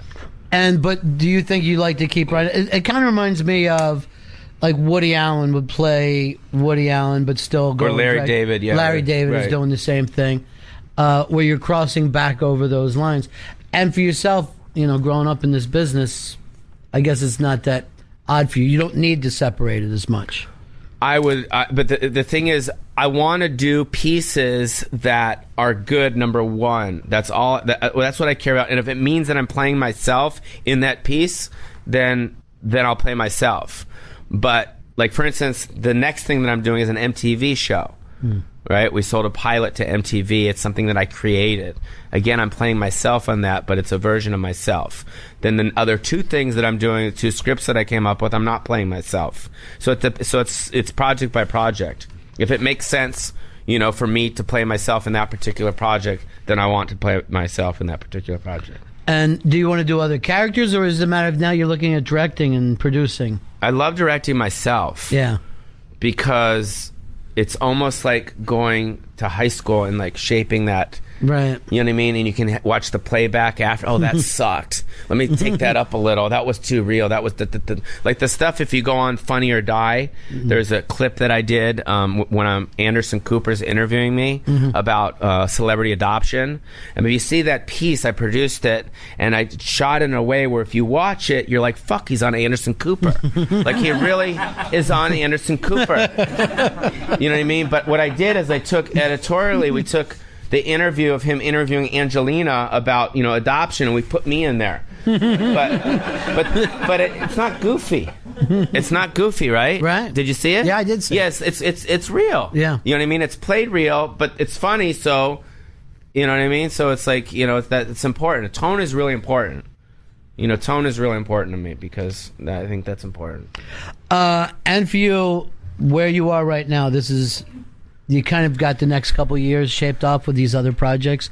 Feels good I hope to you? the stuff with my family works out, because I think my mom's legacy deserves deserves me to come up with a plan that can take what she created into this younger generation, of all that stuff. So that's something I want to work on. And then, and is Tom Hanks doing some movie about your mom? But I don't know if he's still doing it anymore. It was about the book, right? Yeah. But I don't know if he's doing it. I mean, someone's going to do it. Right. Might as well be me. You know what I mean? I lived it. It's my mom. You know what I mean? It's her legacy, and I would kind of know how she would want it to be as well. Yeah. And you were saying you brought up the stuff about your brothers. That's the type of stuff that you guys are battling about? Yeah, it's kind of like just, sibling kind of, everyone's jockeying for their position in the estate and all that stuff, and it's kind of just gross. Right. And it's sad, and it's, I've lost my relationship with my family, with my siblings because of not my mom and my dad. I'm cool with them. But, so yeah, it's really sad. But, time, like everything, I think, will kind of, just like anything, if someone dies in your family or you get a divorce, it's fucked right there. But then eventually, it lays out and you learn, and hopefully we can spend Thanksgiving together. They're not going to call me a cunt. You know what I mean? Right? You fucking cunt! You know what I mean? Right? Yeah, no, my family's not like that. But your family didn't go up to the comedy store. No, we didn't. No. Yeah, so. Oh, we were at the Improv. Right. Hey. You were on Melrose. Yeah. This has been a great therapy session for you today, but I also promised the audience that they could ask some questions. Some questions for Pauly Shore. Oh, hi, Paulie. How do you know he even wanted to ask me a question? I was signaling him. In Encino Man, you said they changed one of the parts for you, but I was wondering, did you write that part? Did you improv, or did were the writers verse? For me, we wrote it for me and the writers. We rewrote it for the character that I was, or the persona that I had on MTV. Were you always kind of free to do that with whatever you're doing? No, they made me do it. Yeah, because then if you had like some stodgy, executive writer, blah blah blah, trying to do it'd be like, that's not right. That one didn't work at all. Yeah. Hey, Paulie. Wanted to find out, how big of a decision was it for you to cut your hair in the Army? It wasn't a decision. I couldn't wait to cut my hair. You know what I mean? I couldn't wait to cut my hair because I was so known for like my hair. You know what I mean? I was like Kenny G. But I wanted to do it in a film where actually calls for that to do it. Which, it'd be stupid to do a film and have the Kenny G hair the whole time. Right. You got to cut your hair in basic training. So, yeah, I cut my hair. But it is interesting that people still asked you. Yeah, about they still remember my hair. As if everybody didn't have a lot of hair in high school. It's no, it's what I was known for. It's like that image that's how strong movies and TV and the shit is that people have these images of people. You know what I mean? Yeah. So it's like, I think David Spade said it. He goes, so many people in the business work so hard to come up with their own thing, and they work so hard to get away from their own thing. Sure. So it's interesting. I mean, Madonna and like Bono to me have done it like beautifully. Like somehow they keep reinventing themselves, right, and keep being cool every 3 to 5 years for some reason. You know what I mean? And maybe, able to move along and not look like... stuck they were, because we all know Madonna and Bono and that time frame was like 80s, but for some reason they keep... You know what I mean? And yet they'll put David Lee Roth back there, but they won't with Bono, and they were right at the same exact time. Right. And everyone's like, oh, Bono, he just... Okay. He's the same as David Lee Roth. There's no difference. Why be hard on David Lee Roth? Yeah. Because he's a Jew. Finally it all comes out. This is what therapy is for. This is why we're working this, Paulie. You've got it now. You're going to be able to sleep tonight. Trust me. Yes. What's up, Paulie? I was just curious, like, with the whole thing with Wes Craven and living next to him, especially after the lawsuit. How's that going? If there's any issues with that? Well, Wes Craven is just a bizarre guy anyways. It really has nothing to do with me. He's a bizarre guy, but if you look at his films, like, why wouldn't he be bizarre? There's a lot of, people in the business, Quentin Tarantino, like, people are bizarre. You know what I mean? He's just a bizarre guy. He's a genius, but he's a little, so, it's like oil and water. Like, we didn't mix, you know what I mean? But it's not that he doesn't like me and I don't like him. We have a cool relationship, but it's not like we're going out for tea and crumpets. So when my Hillside went down, it was like, that was like a reason for him to kind of like, you know what I mean? But it wasn't like my fault. It was like just the Hillside just went down. And then I guess that since he's bringing up, that made the news that you guys had this neighborly dispute. Yeah. But it is kind of weird to be living next door to Wes Craven. I mean, it's not Nightmare on Polly Street. Yeah. I had a joke in my act. I said, I don't even fucking remember the joke, but it was something about that. We'll try to find it on an old CD. Yeah, over here. Hi, Polly. Did MTV ever tell you that it was too much or that you went too far at any point? No, because at the time I spoke my own language. Yo, how buff is my wood? Check out the wood you created. And they would be like, well, he didn't say dick. He didn't say pussy. So it was like almost like it was like a Morse code to the stoners. Right? Yeah. And the censors didn't know. Like when you say how buff is my wood, I'm basically saying how hard is my dick. You know what I mean? But they didn't know. So it was, and at the time I was so like just spewing shit out, people didn't understand it. So. And you would have been doing that even before you got the camera? There was just something you were doing in your neighborhood? Yeah. It's the strangest thing. It is just... America's the craziest country ever. Yeah. Hey, Plot, what's going on? After growing up in Hollywood, were there any celebrities you met when you were a little kid that were mean to you or kind of scary? Douches? Yeah, assholes, you know? Yeah. I don't remember. That time was a blur to me. We can hypnotize you. Yeah, probably. Yeah, I would have to say, I don't know. I had problems with kids in school. As far as celebrities, I mean, I did go to Beverly Hills High School. There were celebrities there. But I had problems with this kid. His name was Chad Nellis, and he had like a twin brother, and they kind of look like he looks like the guy that just like murdered the girls. What's his name? Jorn Vandensloot. Like, imagine two of those brothers, like real fucking dicks. You know what I mean? Right? And like, right? Yeah. Like, just like, you know, I remember one time like I was at the beach and it was like 4th of July and it was at night and he like literally tapped me on the shoulder and I turned around and he cold cocked me. He punched me right in the face and I went down. You know what I mean? And I think that's where they came up with the scene in Son-in-Law where they punched me. No, but he cold cocked me and like, you know, and I just got up and, you know, everyone chased him on the beach and he was gone. And, but he was just a dick, you know what I mean? He was just one of those guys. But I remember doing my HBO special. And I remember, you know, talking about him and then looking in the camera and saying, fuck you to him. And that was pretty cool. And everyone went, whoa! You know what I mean? That was cool. That's the final payback. Paulie, it's great to see you. Congratulations on the new movie. Adopt It. Make sure you see it, everybody. Put your hands together, Paulie Shore. Paulie.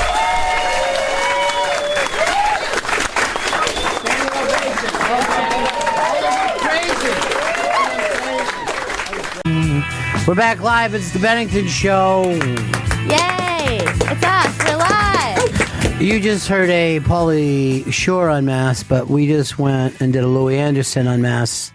That'll play when? Do we know, Chris? In 2 weeks from today. In 2 weeks from this very day. In time for Mother's Day? In time for Mother's Day. And his book, Hey Mom. That was such a great unmasked. I mean, the last unmask that you did was excellent with him, and it's just like he's just so open, and he just has such a big heart, and he really does. He's so thoughtful and connected. He's just a really, really great guy to listen to, and also looks really incredible in blue. He does, yeah. You know what is always funny? And he's a really smart guy. He's a really deep guy. Yes, I agree. And you would never know that. I totally agree, and he looks great. He looks very happy, and I'm happy for him with this book. Well, I'm happy for all of us. I'm happy for the human race. Chris, you were happy with yourself. You didn't seem like you were too upset today. I was happy. I was pleased with myself. Yes. You said there was some running afterwards, I though. saw Vito running as fast as I've ever seen him run. Why are you running fast, Vito? I just wanted to make sure everything was fine. What's everything? I just wanted to make sure everything was set, everything was fine. Afterwards, after it's done, it's already fine. Or it's too late to make it fine. No. Why were you running? There had to be a reason. Just making sure that we were back in time. Okay. That's what that's all you, by the way, if you would have just said that, we would have known what you meant and not thought you were covering something else. No, just wanted to make sure we were back in time. That was it. My gang are all bad liars. So they're always, so the other day, Chris had a fight with somebody here. And it was like, I came back and and I'm like, what's up, Chris? Nothing. Everything's fine. I'm like, well, finally, I'm like, okay, Chris is upset with me. Jesus. And then, like later when he told me, I'm like, yeah, but why is he let that bother you? But I would love to play poker against him. That's how bad he is about hiding anything. Well, that was a great unmask. Everybody loves Louis Anderson. Everyone loves Christine Baskets. Yes. It's, I mean, really one of the best characters of all time. Did I not give him at least $1 million idea, if not $3 million idea? Oh, I agree. 100%. And exactly where I said he should be doing it, and they would line the streets for it. Ms. Jeremy. Probably the best PD in the goddamn building. Yeah. All right, we're live. 866 844 844. I got to put that up because we never give out the number anymore. And I'm going to make myself start and do it. 844 Rock God, 844 Rock God. It doesn't do any good up there, dude. It's the dumbest thing ever. Greg, Illinois. Hey guys, hey Ron, hey Gail, Hey. hey Chris, hey everyone else on the show. Yeah, okay. Hey, so I'm a union worker. I'm a building engineer apprentice. I was talking to a local 73 steel worker. I'm local 399. Heyo. Okay. Fucking. He was telling me he's going to. So Bill Murray is opening a bar in Rosemont, Illinois. It's near Chicago. I live in Norwich, which is between Rosemont and Chicago. He's opening like a soft opening tonight for all the workers who helped build the bar, and apparently they're going to have like a real opening throughout the week. And it's him and one of his brothers, or I don't know if it's all three of his brothers, and it's like a Caddyshack themed bar. It's called like the Murray Brothers. Yeah, they got one of these at least one of these in Florida. Oh wow! I thought, well, what the fuck? There's none in Chicago. This is a fucking Chicago. It's the first I've heard of it. It's a golfing bar, and I guess they figure Florida near a golf course. You know, it's 12 months out of the year. And Chicago, it's 6 weeks that you can golf. How's the weather right now in Chicago? Oh, sorry, say that again? How's the weather in Chicago today? It was nice the last couple of days. It was like in the 70s. It's kind of like it's going to be chilly. It's up and down. You know what they say in Chicago? If you don't like the weather, wait 5 minutes. Yeah, they say that everywhere. Isn't that odd? You don't go anywhere in the world that they don't act like their weather isn't somehow fascinating. From Atlanta, Lane says, "Hey, call the Bennington Show." Ron, I was just wondering if you've seen The Push on Netflix. I have not seen The Push. What's the story?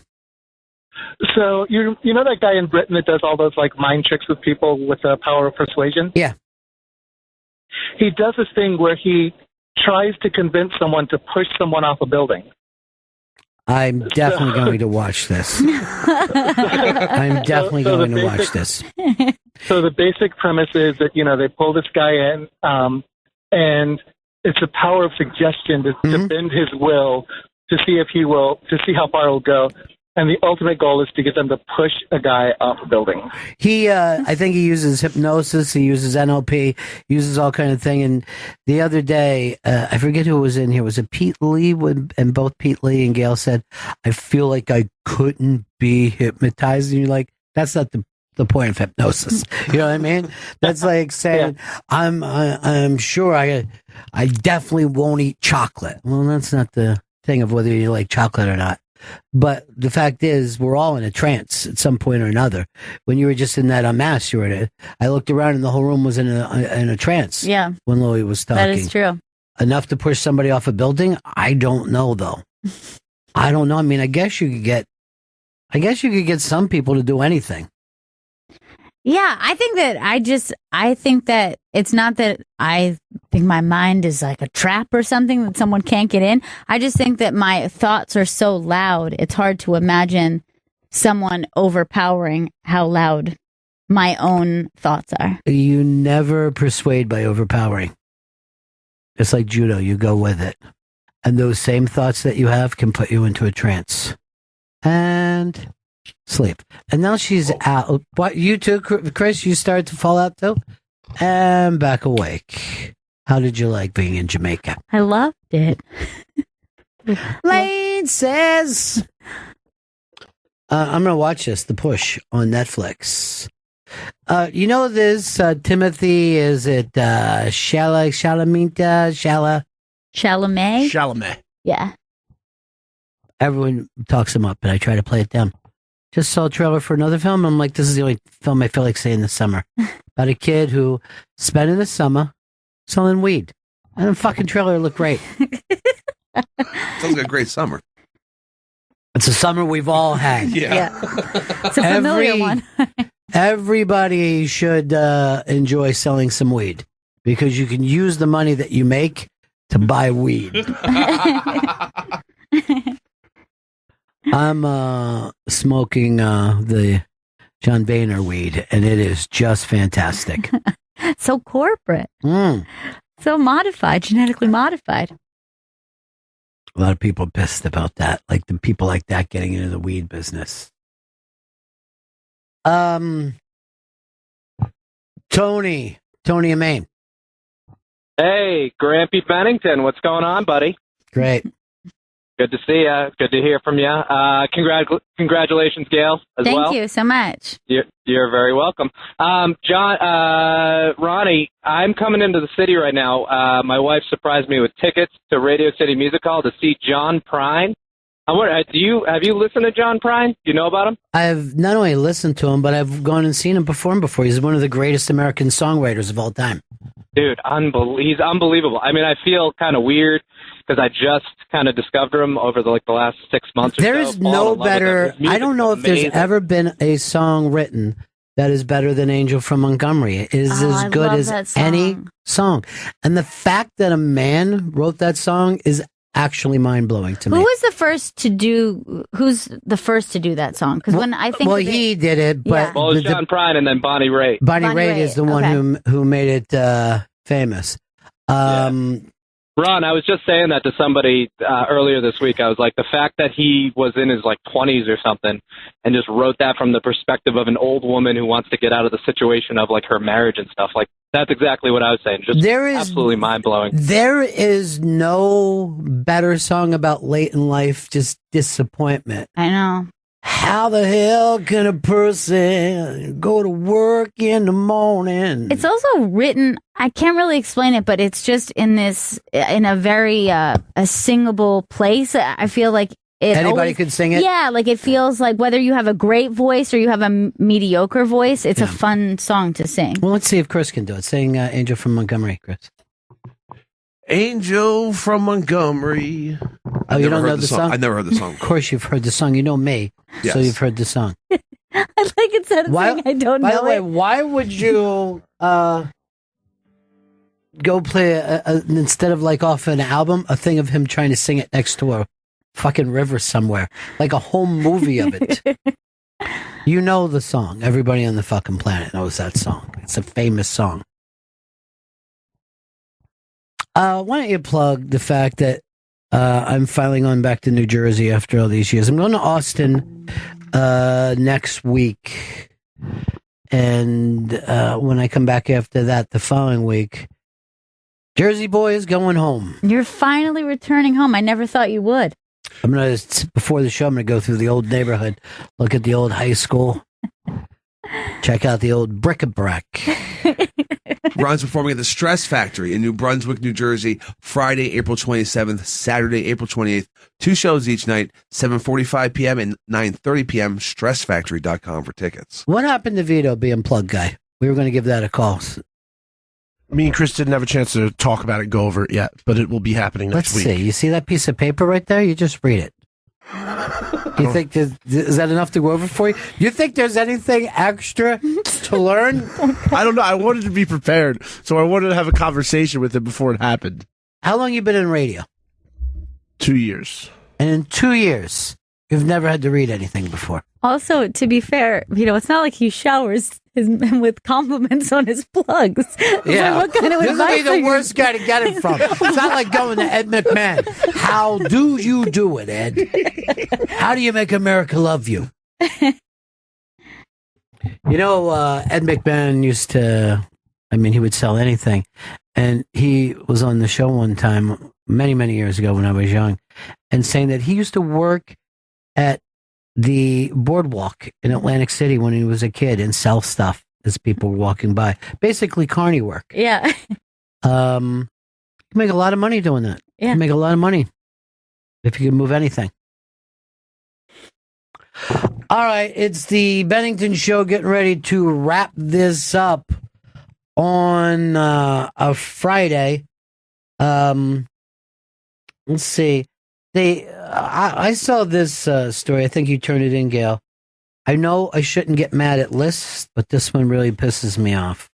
Thrillist has put together the Ben & Jerry best flavor list, and Cherry Garcia is going to make 7. What? You've got pieces of chocolate, cherry, and vanilla. Real cherry chunks, by the way. We're not talking about fake cherry flavoring. It's unbelievable. It's real cherry chunks. Now, I'm not even saying it's delicious Because it's named after a guy from the Grateful Dead. Which who gave you that onesie? The Dead onesie. I call it the Dead and Company onesie. Maureen gave me all these really sweet clothes and a really great baby book, but look at how cute this hippy dippy Dead onesie is. That it's is so adorable. Damn cute. You know, you should have talked to her to see how she felt about Fleetwood Mac breaking up I know. again. Yeah, I saw her that we were tweeting about it. Oh yeah. Yeah, I mean, I think everyone is pretty. Is it really Fleetwood Mac without him? Is really the conversation? The answer, no. No. I mean, I'm happy that I got to see them, but it just breaks my heart that he's out. All right, Chris, give us the top 5. Start at 5 of the Ben and Jerry's. Now, I'm going to tell you right now, because I like Jerry Garcia so much, I don't find myself ordering a lot else besides that if I'm in a Ben and Jerry's. And I've been, pull in for this, everybody, to the factory.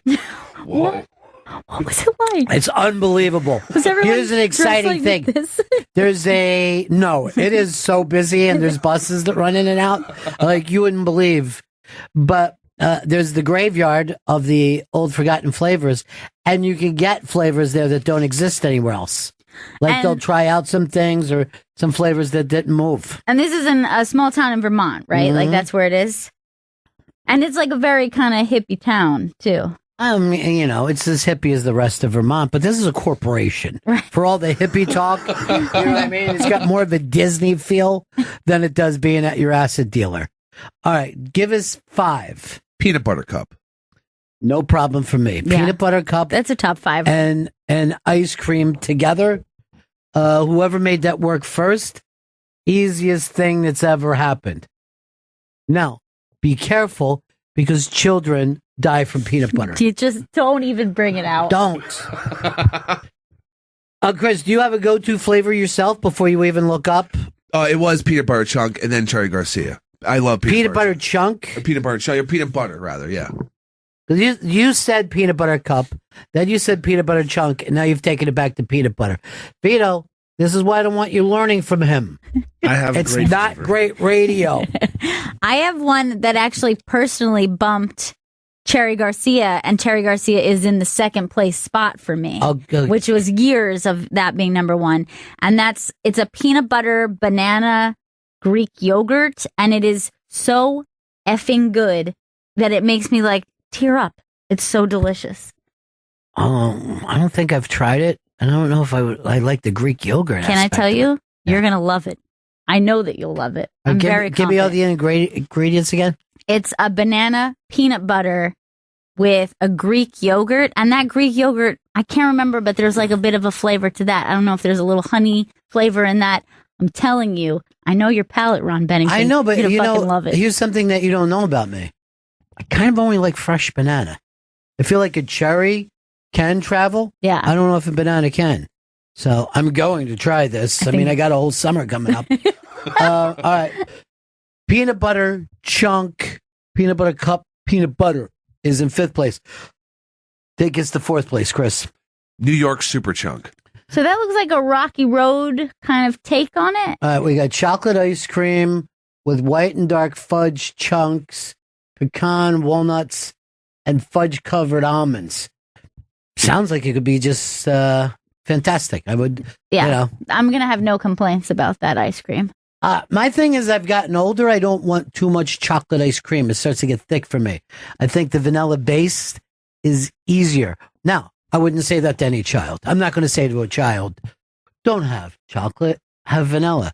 But I don't know. Once you get an experienced palate, it changes. As I was a kid, I only wanted like a strawberry flavor or a chocolate flavor base ice cream. Yeah. A vanilla was just like, that's a snooze fest to me.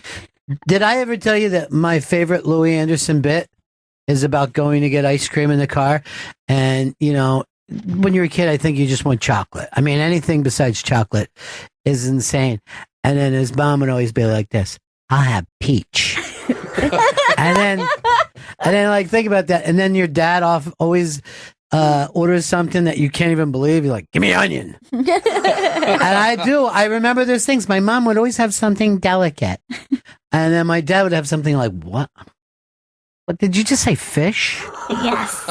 Something happens to a mom's palate where they they're into like a light melon sorbet. And you're like, right. What the fuck?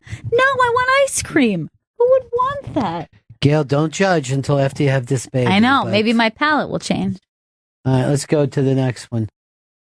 Americone Dream. Oh, what's all in this? Vanilla ice cream with fudge covered waffle cone pieces and a caramel swirl. You know what? I've never had it, but hearing that doesn't wow me. There's not a wow factor about that ice cream. This is the Steve Colbert one, and he pushed for it to get his own, and I think he wants his audience out there to get it. Yeah. And that's very helpful, but this isn't based on flavor alone. It's just like I tried to tell you, my love for Cherry Garcia has nothing to do with the Grateful Dead. Right. Nothing. And you can't tell me all these are better than Cherry Garcia. All right, let's go to 2. Chunky Monkey. Chunky Monkey is a top fiver for me, for sure. It's a good one. It's the banana ice cream that I don't want to just keep going with. You know what I mean? Like Right. when I started banana ice cream, I'm like, this is delicious. But then you want the sanctuary of vanilla to kind of cleanse the palate. I would like maybe have a little thing of vanilla next to it. Vanilla that's like to me saying like with ice cream, what other kind of snow do you like? You know what I mean? Like snow should be snow. By the way, I wouldn't mind doing water ice one of these. Would make sense. All right. And number 1, the Tonight Dough. See, again, this is No, Jimmy yeah, this is about Fallon, and Jimmy push Fallon it. has a lot of big fans and stuff. All right, let's see what's on it. Caramel and chocolate ice cream with chocolate cookie swirls and gobs of chocolate chip cookie dough and peanut butter cookie dough. Peanut butter. Nope. That's just too muchery. That's too much. I will have a bite of someone's and go, oh, what a lovely flavor. Would you like a second bite? No. That's I feel too the same much. way. I could go around with a small spoon, like a little Coke spoon. Yes, that's perfect amount. But interesting I don't taste. want gobs of cookie dough over and over. You know, the cookie dough ice cream, I feel like kind of got very popular when I was a kid. Right. And people went really crazy for it. I just think it's too much. It was exciting as a child to have a weird, chewy, soft cookie texture in the middle, but it's too much. By the way, the whole cookie dough, the uncooked cookie, there's a reason why we cook it. It tastes better than when it's raw. But I'm going to say this is the same thing as Colbert. And why doesn't the other Jimmy why doesn't Jimmy Kimmel have his Kimmel in bits? This is terrible. I've had the Kimmel Tonight in Dough, bits. and it's you're not really getting any ice cream in there. Like it's mostly the fucking the mix-ins. That's all you're tasting. It's a lot of toppings that were listed there. Better than the Americone Dream, though. I'll give Jimmy Fallon The that. Americone. By the way, I watched the Andre the Giant thing last night. Did you see it? I didn't see it yet. I recorded it. How was it? I don't want to ruin it for you, but Hulk Hogan, way to make this about yourself again. Oh, no. This is the Flair one all over again. It's all about the fucking slam. Who's the guy that did this? Simmons? Bill Simmons. Bill? Yeah. You're overrated, dude. I remember people got really mad at him because he wrote a book and he refused to call the Garden. He would call the Garden the Boston Garden. You're going to show me something on Andre the Giant. It's 2 hours. And I don't learn a thing. It's any story I've already heard before about a fucking giant who traveled the world. There should be how many cases of wine did he? How much brisket? I've heard these stories. Yeah. A documentary means we're finding you something new. Yeah, I would like to know Andre the man, not just Andre the Giant. I remember when I was a little kid, the first time that I saw Andre, it was just like too much for me to fucking take in. I think he came into the ring, and up to that point, I thought Gorilla Monsoon was the largest thing that could exist on the planet Earth, right? And wrestling, I don't even know why I liked it. It couldn't have been any duller. It was right before it was like when the old Vince had it when I was a kid. And nobody could be duller than Bruno Sammartino, and we were fucking cheering because he was the champ. And this fucking monster comes in, steps over the top rope, and chucks Bruno out. It's fucking Saturday morning, and I'm backing up into my couch. I'm like, something fucking horrible is taking place. I remember the first time I stepped into a ring when I was a little kid. The first time I ever did. The first thing I noticed was just like how tough the ropes are. Yeah. Like they're just so tough. And then I looked at the top rope, and the first thing I thought about was Andre stepping over it, like easily, just stepping over it. And I was like, how was that possible? How did he do that?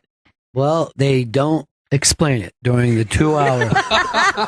And I'll tell you something else, brother. When I got the move, they give him the slam. The slam, fucking Andre jumped. Yeah, if you watch this, you just watched the slam again. Oh, but I you did. see, like, Andre is really helping him out. I mean, you see, he's giving him a lot of help. Yeah, He jumps into his arms, essentially. And and they make it like a big thing, but all he's doing is jumping and turning him. It's not a lift up. It's nothing really that No, impressive. he doesn't like lift him up over his head. He just kind of assists him in doing like a cartwheel, essentially. Like that's really what happens. Why isn't there somebody in that documentary to say that? I bet I could guess the stories that they brought up in that just because, like you said, it's all the ones you've heard before. Yeah, it doesn't make sense. And where's the fucking Coco Beware? Why isn't that? Why wasn't the whole thing about Coco Beware being there? Or why was Andre so afraid of snakes that somebody could throw a bag in the middle of the ring and frighten him? He hates snakes. Yeah, he did not like to be around a snake at all. No. Mm-mm. I mean, not just a little fear. I mean, absurdly large fear of snakes. Phobia. No. At that point, you're phobic and I you would need agree. help with it. Makes you think Jake the Snake's kind of a bully. That he's taking advantage of this fear he had. Do you have any phobias, Vito? Heights fuck with me. Like How high though? Like I don't even like my own height to begin with. You are honestly afraid to fall 6 feet? I don't like, if I fall, it terrifies me. Falling backward terrifies me. One time you guys had me on that cushion and that fucked me up. Even if somebody's leaning over. All right, a little explanation there because it just sounds so weird. What do you mean we had you on a cushion? You asked me how bad my fear is. I was like, I can't stand on that thing. And then I stood there and I just couldn't take being up there. I just want to get you in a lifeguard stand. No. I want to see if you can call a tennis match. No, it's because, and especially when you're sitting in there and like you're looking over, something about looking over a tall object just fucks with me. Yeah, I mean, I could understand if you were saying 18 floors. We all get Yeah, you that get the weird, dizziness Yeah, you and- get that anxiety movement thing. But I always wonder, like, where does it start for a normal person who wasn't Right. a giant baby? Like if you look out a first story window and you look down the grass. Exactly. Are you uncomfortable then? Yeah, but think about my height and weight. If I fall out, I'm getting fucked. Like it's not going to be safe for me. That doesn't make it a phobia now. When you're just saying I'm overweight and my bones are brittle. A phobia is a thing that you don't even know where it comes from. I will tell you, mine specifically is deep water. If I'm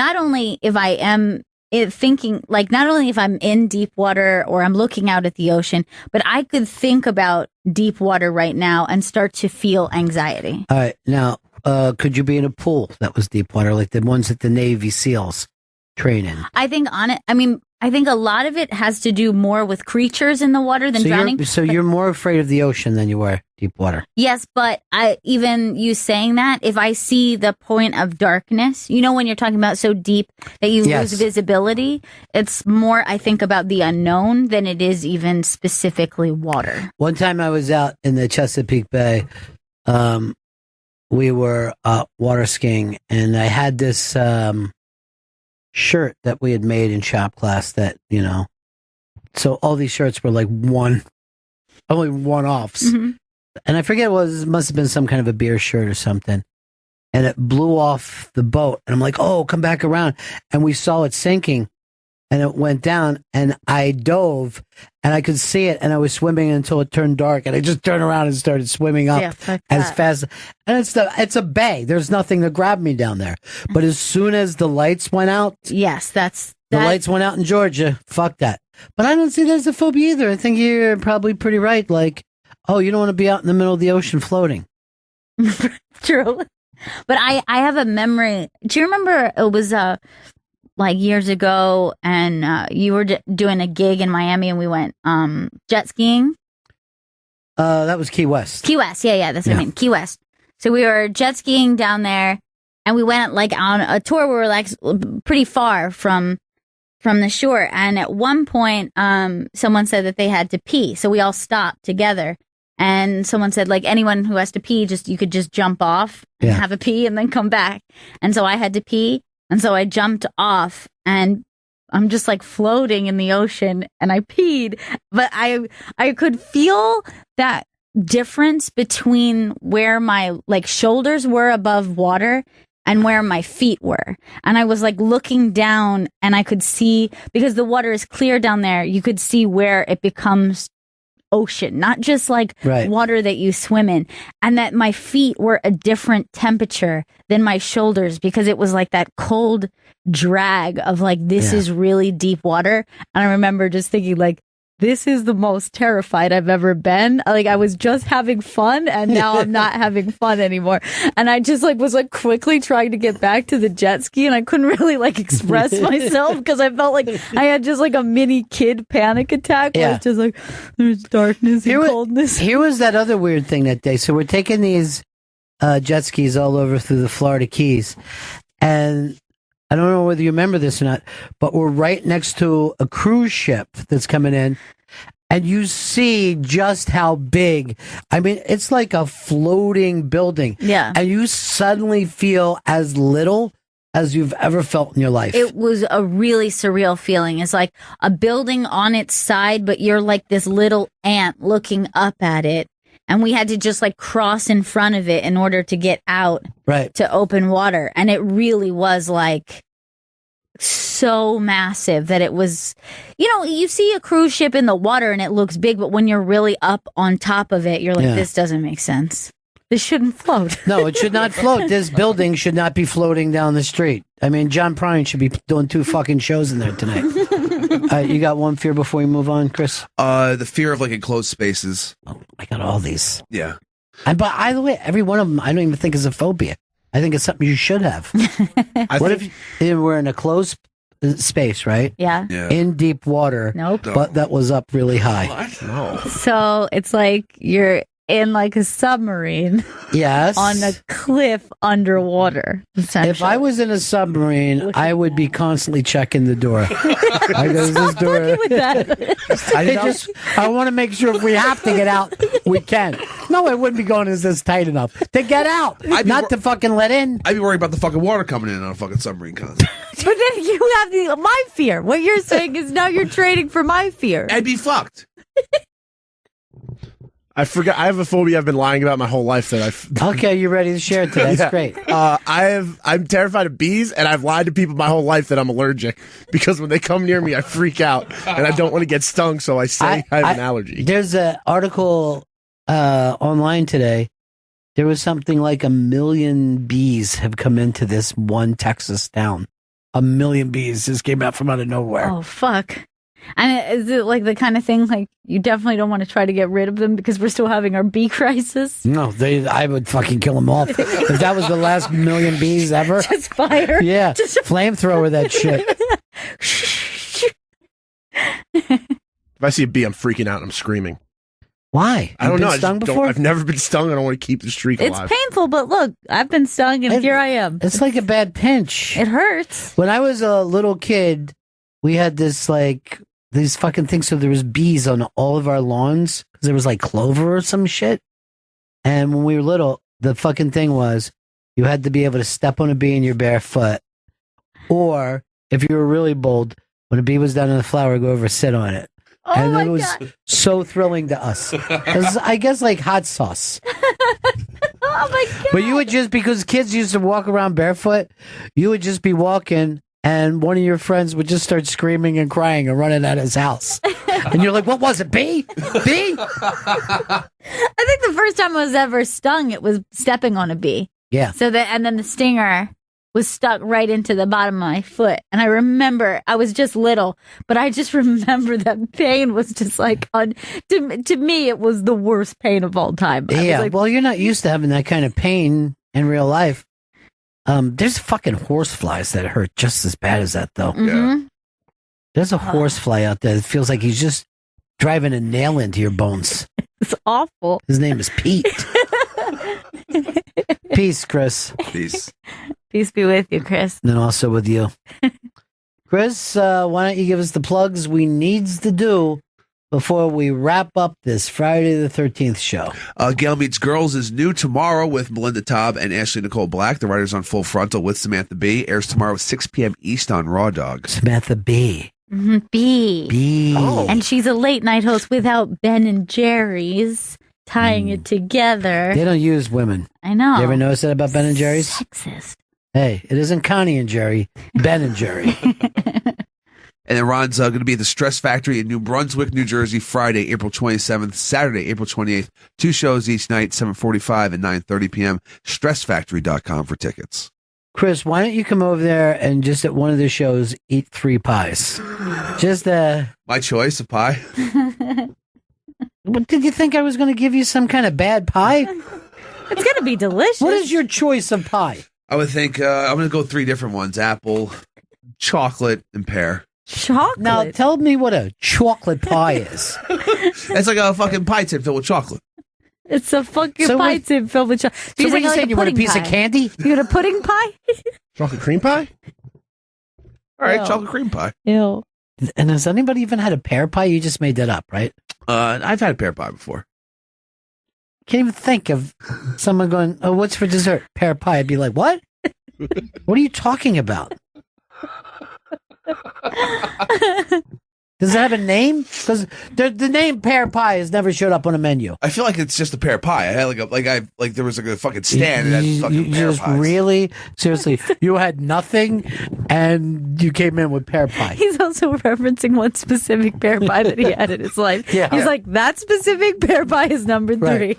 And we're going to end with that. That's like saying all fucking dogs named a Rover because he saw one. And then he's like this. Hey, did your family have a Rover when you were growing up? All right, pear pies. You can't get blood from a stone. I think we've all learned that here today. We'll be back on Monday. If not, we'll see you again in 1974. Ladies and gentlemen, the evening is over. We hope you all enjoyed yourselves, and we'll see you all again in 1974. Good evening!